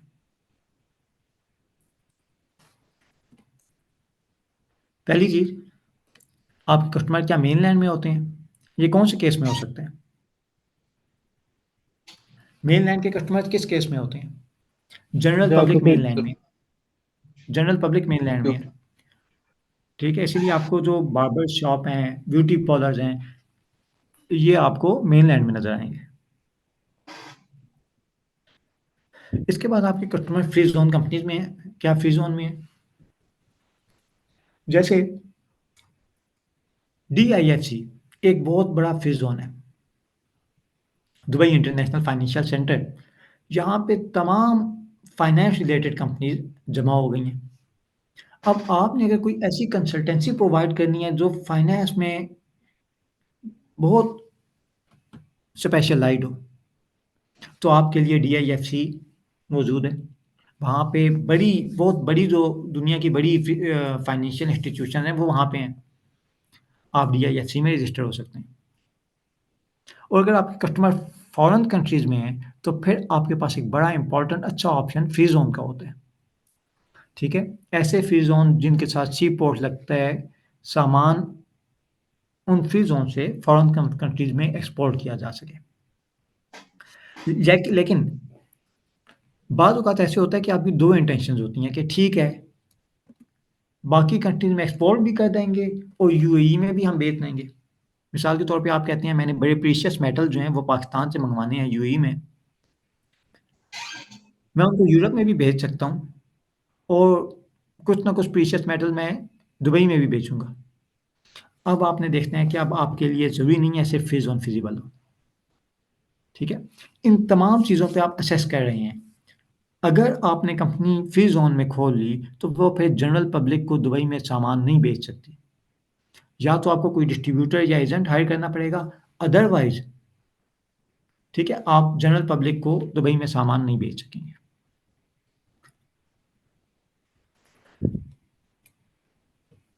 अच्छा, अब इसमें एक ये वाली चीज़ मैं बता चुका हूँ कि आपने अगर मेन लैंड में बिजनेस करना है ना, तो आपको एक डिस्ट्रीब्यूटर या एक एजेंट चाहिए होता है। उसकी कुछ रेलिवेंट डॉक्यूमेंटेशन होती है, हम डिटेल में पढ़ेंगे इंशाल्लाह ताला। अभी तक सिर्फ इतना याद रख लें, ये बता दिया है मैंने आपको कि फ्री जोन कंपनी नॉर्मल हालात में इटसेल्फ मेन लैंड में बिजनेस नहीं कर सकती, सिर्फ अपनी ज्यूरिसडिक्शन में कर सकती है या यूएई से बाहर कर सकती है। अच्छा, अब सवाल क्या है? सवाल ये है कि क्या एक फ्री जोन कंपनी दूसरे फ्री जोन में बिजनेस कर सकती है? मिसाल के तौर पे दुबई में एक ख़ास एरिया है जिसे जबल अली फ्री जोन कहा जाता है। शारजाह में एक ख़ास एरिया है जिसे Sharjah airport international free zone कहा जाता है। क्या जबल अली फ्री जोन से शारजाह एयरपोर्ट फ्री जोन में सामान जा सकता है? क्या जबल अली फ्री जोन की में जो कंपनी है वो शारजाह फ्री जोन में बिजनेस कर सकती है? द आंसर इज नो, सिर्फ अपनी रेलिवेंट ज्यूरिसडिक्शन में या यूएई से बाहर। ठीक है, किस तरह के बिजनेसेस होंगे ये मैंने आपको अच्छी तरह से एक्सप्लेन कर दिया। थर्ड फैक्टर बड़ा इंपॉर्टेंट है, ये आपने कितने एम्प्लॉय रखने हैं। ये वाला फैक्टर भी कई जगहों पे आपने देखना होता है। इससे फ़र्क क्या पड़ता है, इस पे हम जाते हैं। सबसे पहले मैं कुछ क्वेश्चन, शायद राशिद भाई भी कोई क्वेश्चन। ओके जी राशिद।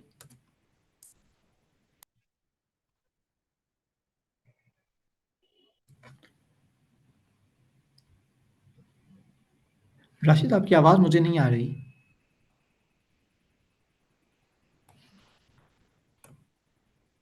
राशिद भाई की आवाज हमें भी नहीं आ रही। ठीक है, मोहम्मद साद।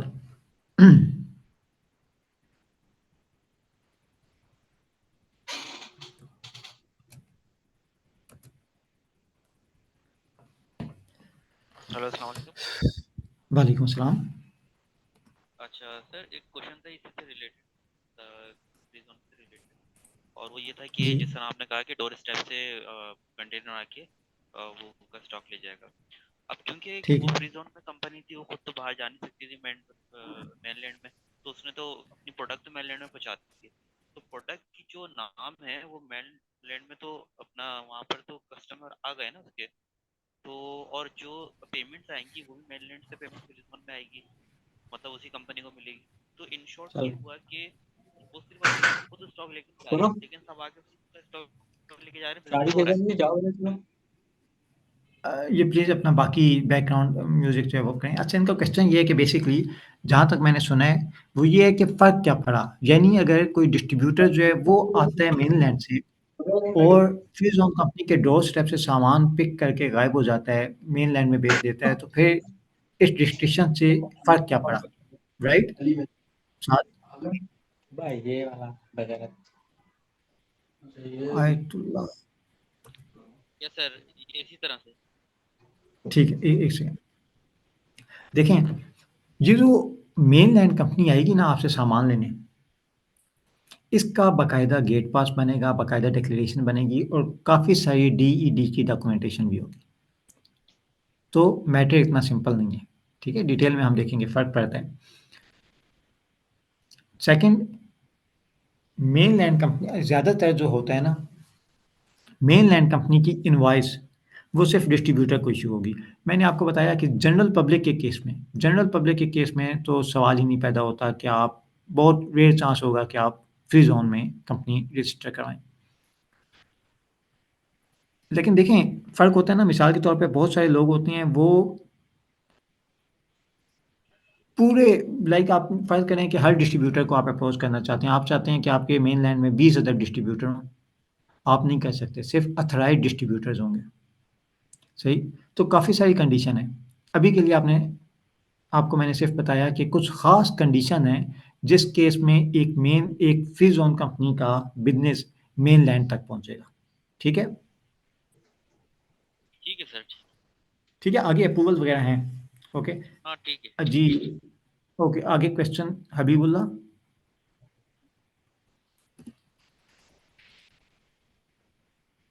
सर मेरा हो गया था, मैं वो हाथ नहीं छिपा लेता हूँ। अच्छा बस ठीक है। अच्छा एक अभी भाई ने क्वेश्चन पूछा था जैम वगैरह के रिलेटेड, उनकी क्वेरी क्लियर हो गई? जी आपने कुछ आंसर कर दिया था। किसी हद तक फर्दर मेरा थोड़ा स्लाइड में मेरा थोड़ा जी लंबा क्वेश्चन था तो मुझे थोड़ा सा आंसर मिल गया। किसी ना किसी हद तक मिल गया। ठीक है, स्पेशल केसेस में जो इंडिविजुअल केस होता है ना हर किसी का, वो थोड़ा न्यूट्रल होता है, वो बाकायदा कोर्स में लेके चलना मुश्किल होता है, सर कंसल्टेंसी में बात और होती है। जी इसमें अगर हम थोड़ा इसको डिटेल में डिस्कस करना चाहें तो कोई ऐसा है मैकेनिज्म कि इस चीज को डिस्कस कर सकें क्लास के बाद, या इसका कोई है मैकेनिज्म इस तरह? व्हाट्सएप मैसेज मुझे कर दीजिएगा, लेकिन आप मेरा यकीन करें कि अगर आप बहुत डिटेल में जानना चाहते हैं ना, तो ये तो जी इतना आसान नहीं होगा, लेकिन मुझे जो ही टाइम मिलता है मैं रिप्लाई लाजमी करता हूँ। अभी मेरे पास कोई 200 मैसेज अनरीड पड़े हैं, टाइम ही नहीं मेरा कि मैं सबको देखूँ, लेकिन मुझे मैसेज कर दें, मैं फ्री होता हूँ तो व्हाट्सएप मैं जवाब लाजमी देता हूँ। सही चलें, थैंक यू। आपका नंबर व्हाट्सएप मिल इसी जाएगा। पे? अच्छा एक क्वेश्चन आया है चैट जी में कि क्या एक पर्सन 2 कंपनीज ओपन कर सकता है? बिल्कुल ओपन कर सकता है। ठीक है, देखिए ये जो रिकॉर्डिंग गए हैं ना, ये एडमिनिस्ट्रेशन आपको बताएगी। Kindly allow question in writing only through chat, otherwise there will be only voice. इसको हम मैनेज कर लिया हमने। ये जो मैंने एक इन फ्यूचर इंशाल्लाह ताला हम ऐसे ही करेंगे कि हाथ खड़ा करें अपना और क्वेश्चन पूछें। ठीक है,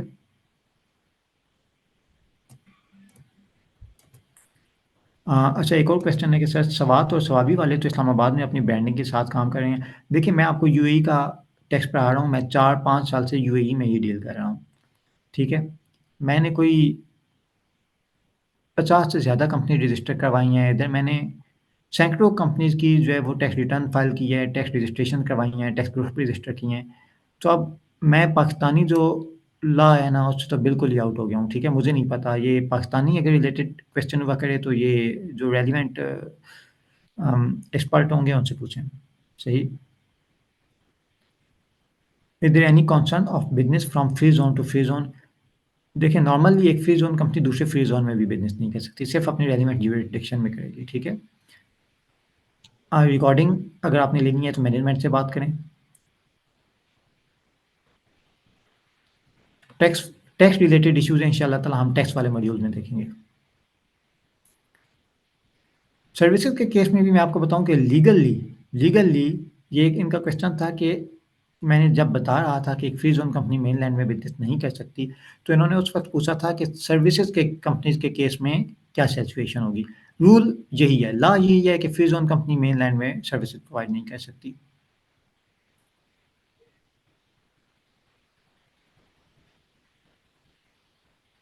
ई कॉमर्स बिजनेस तो रजिस्टर कहाँ कर सकते हैं ना। हाँ मैंने आपको बताया, फ्री जोन अगर ई कॉमर्स बिजनेस भी होगा वो एक फ्री जोन में रजिस्टर्ड है, तो legally he can not do business outside mainland.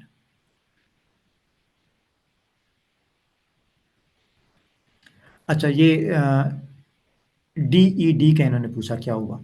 अच्छा ये वाली चीज़ में आगे हम इंशाल्लाह ताला डिटेल में पढ़ेंगे इस्लाम भाई कि हमने कंपनी कैसे रजिस्टर करनी है। ठीक है, अभी तक तो मैंने आपको मोटे-मोटे चंद फैक्टर्स बताए हैं कि आपको मेनलैंड का पता हो, फ्री जोन का पता हो, ऑफशोर का कॉन्सेप्ट पता हो, कौन से फैक्टर्स आपने देखने हैं कंपनी रजिस्टर करवाते हुए ये पता हो, कंपनी कैसे रजिस्टर होती है, कौन सी अथॉरिटी लाइसेंस देती है, और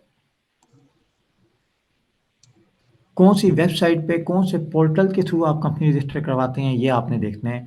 कहाँ पे टैक्स के बेनिफिट्स हमें ज़्यादा मिलेंगे, कहाँ पे कम मिलेंगे, ये हमें इंशाल्लाह ताला आगे डिटेल में देखना है। DED जो इन्होंने ज़िक्र किया ये बेसिकली अगर मेनलैंड में कंपनी खोलनी हो तो जिस अथॉरिटी के तहत होगी वो है department of economic and development.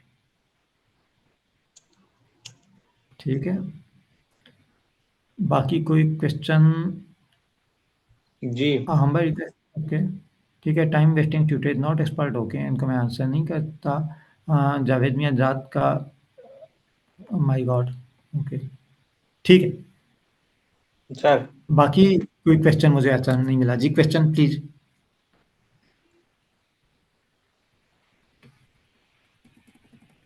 Ayatollah है सर।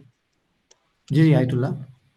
मेरा सवाल ये बन रहा था सर कि आपने जैसे कहा कि हम कोई डिस्ट्रीब्यूशन जो है या डिस्ट्रीब्यूटर हम फ्री जोन के बाहर जो है हमें उससे कांटेक्ट करना पड़ेगा या एजेंट को ना, तो क्या हम अपनी ही कंपनी का कोई डिस्ट्रीब्यूटर या एजेंट जो है वो फ्री जोन के बाहर रजिस्टर्ड कर सकते हैं या देखिए उसको एज अ अलग ब्रांच से आप रजिस्टर नहीं करा सकते। लिसन, आप एक दूसरी कंपनी रजिस्टर कर सकते हैं, ठीक है। एक कंपनी आपकी यूएई में है, एक मेनलैंड में है, ऐसे हो सकता है। अच्छा, सेम नेम से हो सकती है? देखिए नेम मिलते जुलते रखे जा सकते हैं, सेम नेम तो नहीं हो सकता, आइडेंटिकल ओके, नेम नहीं हो सकता। ठीक हो गया फिर, ठीक। अच्छा, एक सवाल मेरा और था, जैसे आपने कहा कि यूएई में जो है फ्री जोन बहुत सारे हैं, तो हमें क्या जी उसकी लिस्ट प्रोवाइड हो सकती है, मिल सकती है? वो किस तरह से मिलेगी हमें?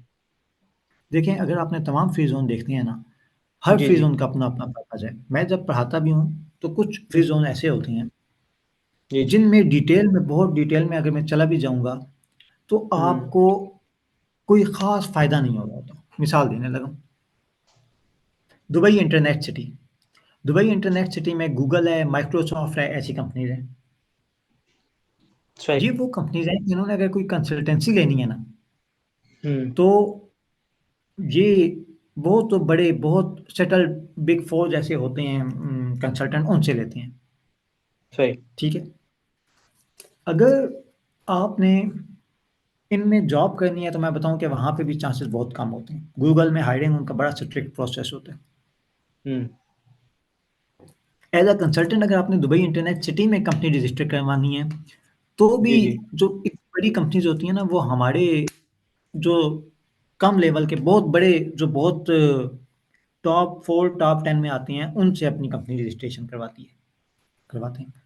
तो ओके। दुबई इंटरनेट सिटी पे अगर मैं आपको डिटेल में बताने लग जाऊं तो ज़्यादा खास फायदा नहीं होता हर किसी को, क्योंकि रेलिवेंसी सही। कम हो जाती है ना, जी जी। ठीक है। तो पूरे फ्री जोन के तमाम बेनिफिट, तमाम नुकसानात देखना ये पॉसिबल नहीं है। बाकी लिस्ट तो मसला ही कोई नहीं है, आप कहीं पे भी गूगल करें list of all free zones, मिल जाएगी। ओके, कहते हैं मैं भी दे देता हूँ, ठीक है, बट बेनिफिट इतना नहीं है, आपको बताऊँ, I understand sir, I understand.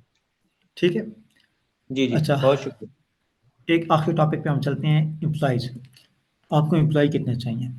इससे जी पहले हम आ जाते हैं ज़रा वीज़ा पे।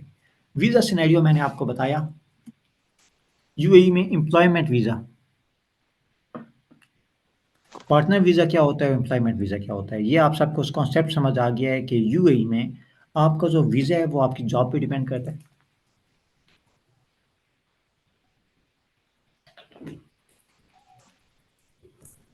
सही। अच्छा, अब ऑफशोर कंपनी अगर रजिस्टर्ड है तो उसमें आपको कोई वीज़ा नहीं मिलेगा। सही। फ्री जोन कंपनी, अब ये वाला पॉइंट बड़ी तवज्जो से सुनिएगा। जो फ्री जोन है ना, काफ़ी सारे, जैसे शारजा फ्री जोन हो गया, शम फ्री जोन हो गया, वो आपको at a time 5 to 6 visa maximum allow करते हैं। इससे ज़्यादा आप वीज़ा नहीं रख सकते। फ़र्ज़ करें आपने कोई कंपनी खोली हुई है और आपने 20 एम्प्लॉय रखने हैं, तो आपको फ्री ज़ोन आम हालात में रिकमेंडेड नहीं है। हर फ्री ज़ोन रिकमेंडेड नहीं है।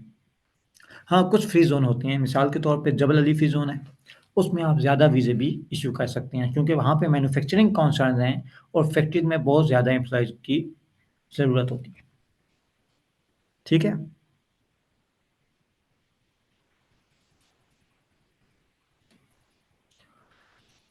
इसके बाद फ्री ज़ोन में जैसे-जैसे वीज़ा बढ़ते हैं, उनकी कॉस्ट बहुत ज़्यादा होती जाती है, ठीक है? कॉस्ट इंक्रीज़ होती जाती है। वैसे तो मेनलैंड में भी ऐसे ही होता है कि आपने पहला वीज़ा निकाला तो कॉस्ट कम है, सेकंड पे कॉस्ट इंक्रीज़ हो गई, लेकिन वो डिपेंड कर रही होती है कंपनी की कैटेगरी पे, ठीक है? हम पढ़ेंगे इंशाल्लाह ताला, इसे हम इस पॉइंट को भी पढ़ते हैं। लेकिन फ्री ज़ोन में जी आपने 6 से ज़्यादा वीज़े अगर आपने कहीं पे अप्लाई करने हैं, तो बाज़ औक़ात कॉस्ट बहुत ज़्यादा हो जाती है। तो ये आपने कितने एम्प्लॉइज़ हायर करने हैं, इस पे भी डिपेंड करता है, ठीक है?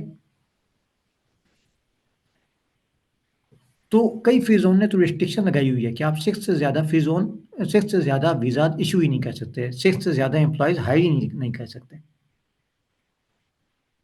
मेनलैंड में ऐसा नहीं है, मेनलैंड में ये है कि आपने एम्प्लॉय हायर करने हैं, ठीक है, आप सिर्फ अथॉरिटीज़ को दिखाएँ कि मैंने 200 एम्प्लॉइज़ हायर करनी है, मेरे पास बाकिया 200 एम्प्लॉइज़ हायर करने के लिए काम है, इतने कॉन्ट्रैक्ट्स हैं, इतने ऑर्डर्स हैं। अगर हैं, तो आप आसानी, बासहूलत वीज़ा अप्लाई कर सकते हैं 200 बंदों का, ठीक है? लाइसेंस इशूइंग अथॉरिटीज़ हम बाद में पढ़ते हैं। मेरे ख्याल से टाइम काफ़ी हो गया, ओके? किसी के क्वेश्चन है तो प्लीज़। Yes sir. जी। एक स्मॉल क्वेश्चन है, मैं जैसे आपने बोला। एक सेकंड प्लीज़, एक सेकंड, हम बाकी क्वेश्चन में बाद में चाहेंगे, पहले मैं सिर्फ एक ये बता दूँ, क्योंकि ये कई स्टूडेंट्स को एक शिकायत है कि क्वेश्चन आंसर में बाद बहुत टाइम लग रहा है। आगे इंशाल्लाह ताला हम चूँकि स्टेप बाय स्टेप चलेंगे, जो लेक्चर रिलेटेड टाइम होगा ना,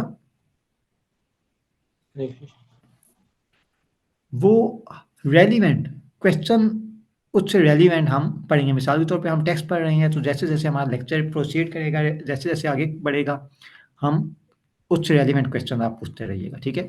अभी तो मैंने ये देखा कि कई स्टूडेंट्स हैं, उन्होंने अपने क्वेश्चन जो अपने हैं वो भी पूछे, ठीक है? तो लेकिन इंशाल्लाह आइंदा दिनों में हम सिर्फ रेलिवेंट टॉपिक्स तक रहेंगे। इंशाल्लाह ताला नेक्स्ट क्लास जो होगी उसमें हम ये देखेंगे कंपनी कौन सी बॉडीज़ हैं जो लाइसेंस इश्यू करती हैं, कौन सी वेबसाइट्स के थ्रू कंपनी रजिस्टर करवाई जाती है, कितनी टाइप्स ऑफ कंपनीज़ होती हैं, कंसल्टेंसी कंपनी कैसे रजिस्टर होती है। अगर कोई कंसल्टेंसी कॉन्ट्रैक्ट रजिस्टर करवाना है, किसी ने कंसल्टेंसी शुरू करनी है, तो कैसे रजिस्टर कर सकता है? सही? एंड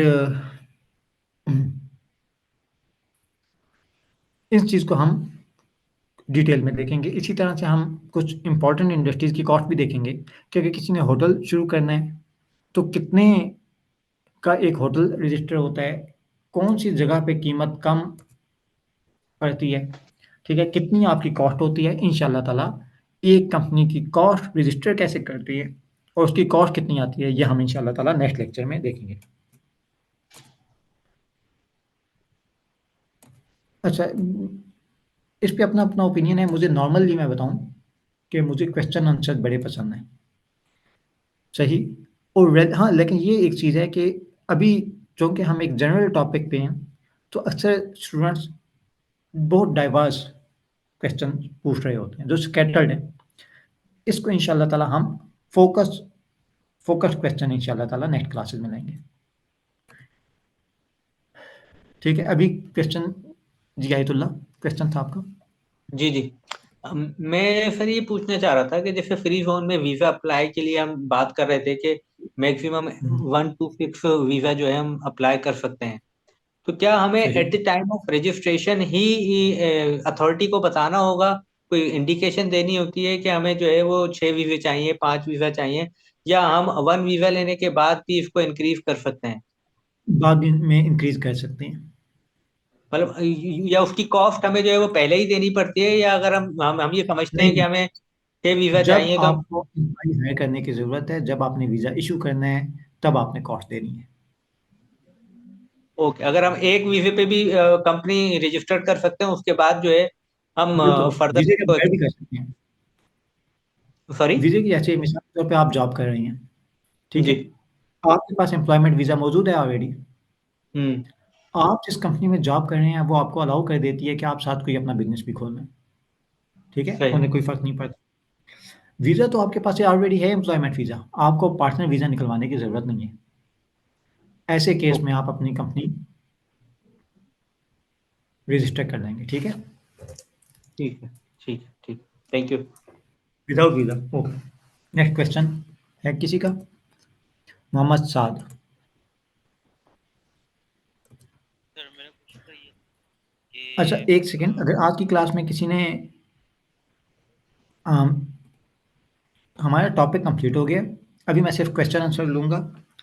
आखिरी चंद और बाकी इंशाल्लाह ताला हम नेक्स्ट क्लास में जो है वो हम लाएंगे इंशाल्लाह ताला। प्लीज़ लाजमी लीजिएगा अपनी जो नेक्स्ट क्लास है उसमें हमने अथॉरिटी देखनी है कि कौन कौन सी हैं रजिस्ट्रेशन करने वाली।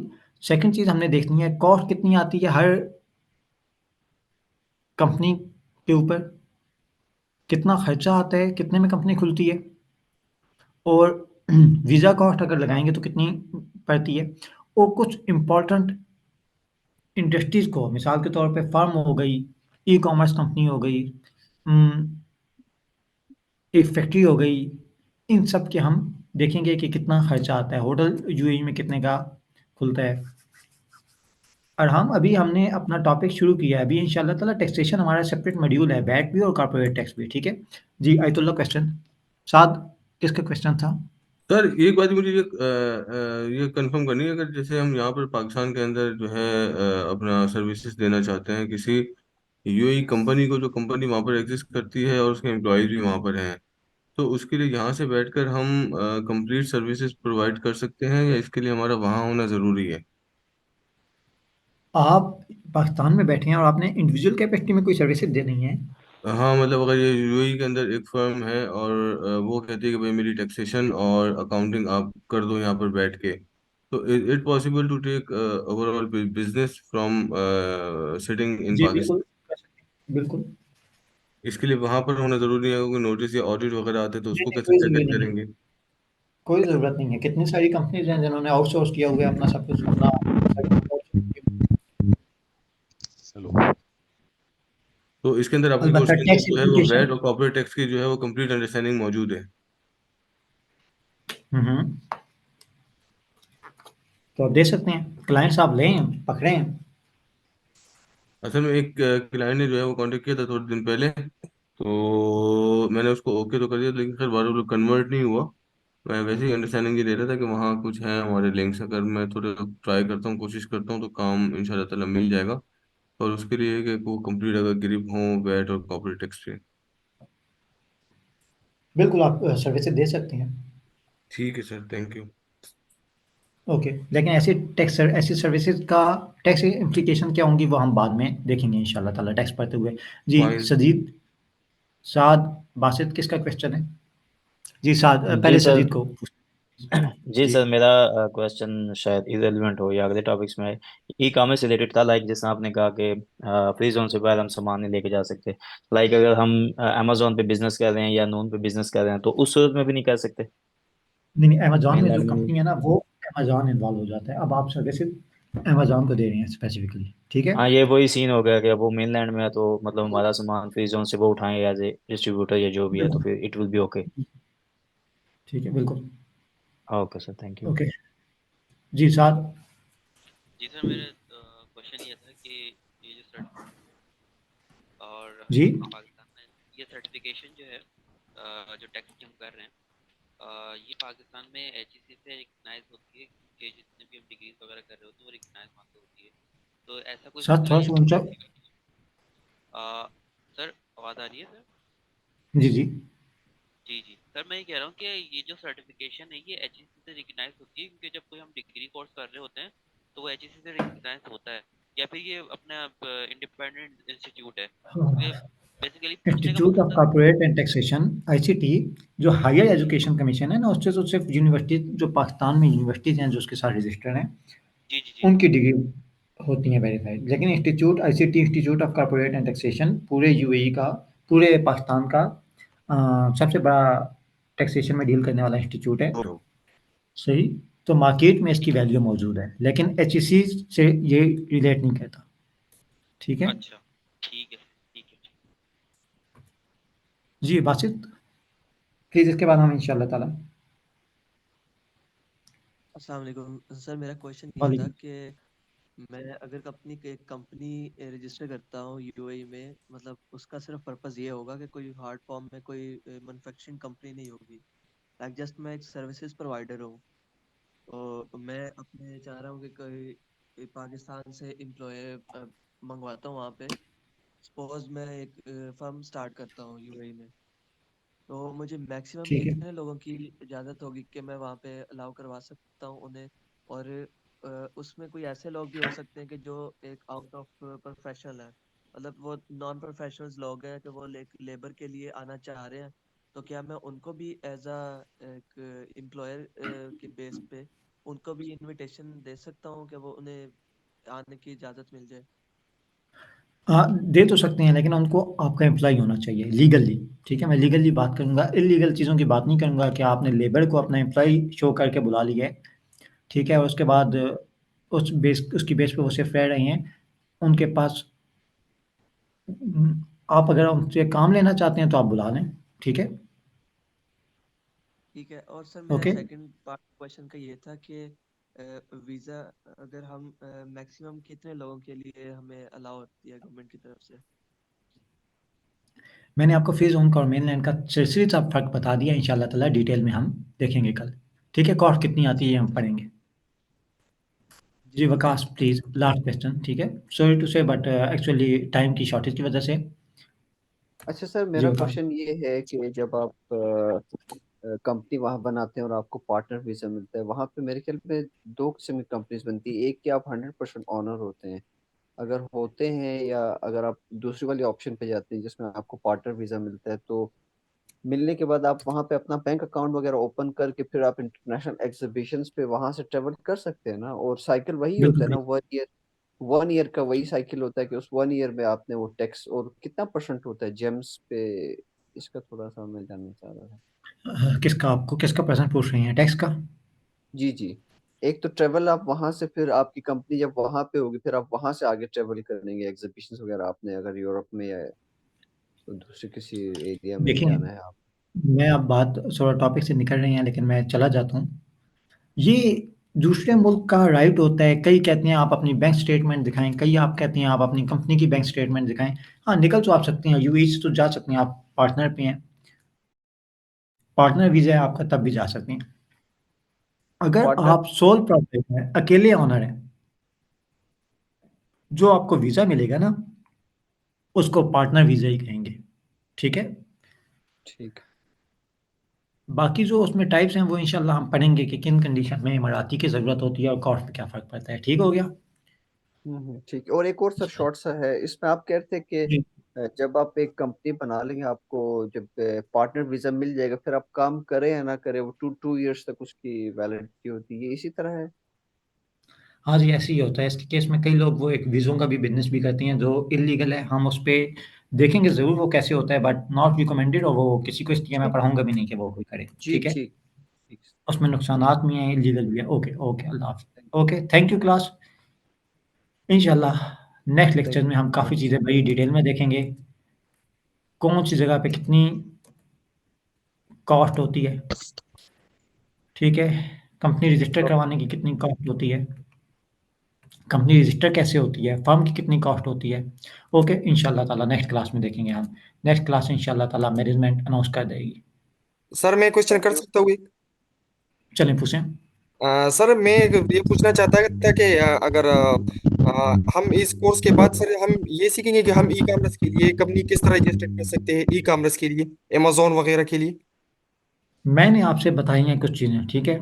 जी सर। ये वाली बातें मैं आपसे सिर्फ कह नहीं कह रहा, आपको पढ़ाऊँगा इंशाल्लाह ताला। जी सर। मैं आपको 3-4 चीज़ें बताता हूँ। पहली बात, आप मेरा कोर्स करने के बाद आप कॉर्पोरेट टैक्स की रजिस्ट्रेशन कर सकते हैं, रिटर्न फाइलिंग कर सकते हैं, आप वैल्यू एडेड टैक्स की रिटर्न फाइलिंग कर सकते हैं, टैक्स ग्रुप रजिस्ट्रेशन कर सकते हैं, रिटर्न फाइल कर सकते हैं, कंसल्टेंसी दे सकते हैं उसके बाद।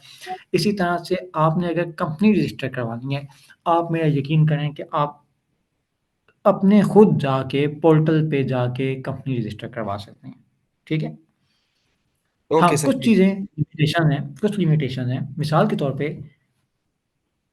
बहुत ज़्यादा इंडस्ट्रीज़ हैं। मिसाल के तौर पे आपने अगर होटल खोलना है ना, आपने सिर्फ़ लाइसेंस नहीं लेना, उसके आगे दुबई म्युनिसिपैलिटी से और दुबई फूड अथॉरिटी से परमिशन भी लेनी है। इसी तरह से आपने अगर फार्मास्यूटिकल कंपनी खोलनी है ना, तो आपको पुलिस से भी लाइसेंस लेना है। आपको यहाँ पे दुबई हेल्थ मिनिस्ट्री से भी लाइसेंस लेना है। तो बाज़ औक़ात ऐसे होता है कि हर इंडस्ट्री के साथ कुछ ना कुछ रिक्वायरमेंट्स होती हैं, ठीक है?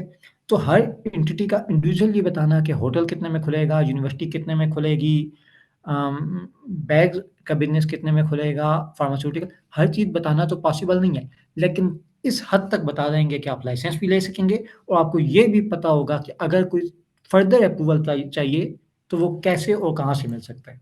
तो आप ये कह लें कि आप बिल्कुल इसके बाद इंशाल्लाह ताला कंपनी खुद रजिस्टर करवा लेंगे। ओके, एक्सक्यूज मी सर, एक सवाल पूछना था सर। मैं ये पूछना चाहता था कि ऑफशोर कंपनी अगर फॉर एग्जांपल हम पाकिस्तान से बैठे हुए रजिस्टर्ड करवाते हैं यूएई में, जिसमें हमें पार्टनर वीजा नहीं मिलता, तो उसमें हम बैंकिंग चैनल यूटिलाइज कर सकते हैं दुबई का? देखें बैंक अकाउंट को ओपन करने की मैं एक बात बताऊं कि आजकल थोड़ी सी इस पे सख्ती की गई है, ठीक है। तो इवन के जो एक फ्री जोन कंपनी होती हैं उनको भी बाज़ औक़ात मुश्किलात पेश आती हैं थोड़ी सी बैंक अकाउंट ओपन करते हुए, लेकिन नॉर्मली आज तक फ्री जोन कंपनी ने बिल्कुल बैंकिंग चैनल यूज़ किए हैं, बिल्कुल, ठीक है। लीगली आप ओपन कर सकते हैं। हाँ, बैंक की थोड़ी स्क्रूटनी ज़्यादा होती है, बैंक थोड़ी स्क्रूटनी आपकी ज़्यादा करता है, ठीक हो गया। ओके, इंशाल्लाह ताला बाकी नेक्स्ट क्लास में, ठीक है। Thank you. Okay sir, okay, thank you class. Okay, अल्लाह हाफिज़, थैंक यू अलॉट। अल्लाह हाफिज। अल्लाह हाफिज जी।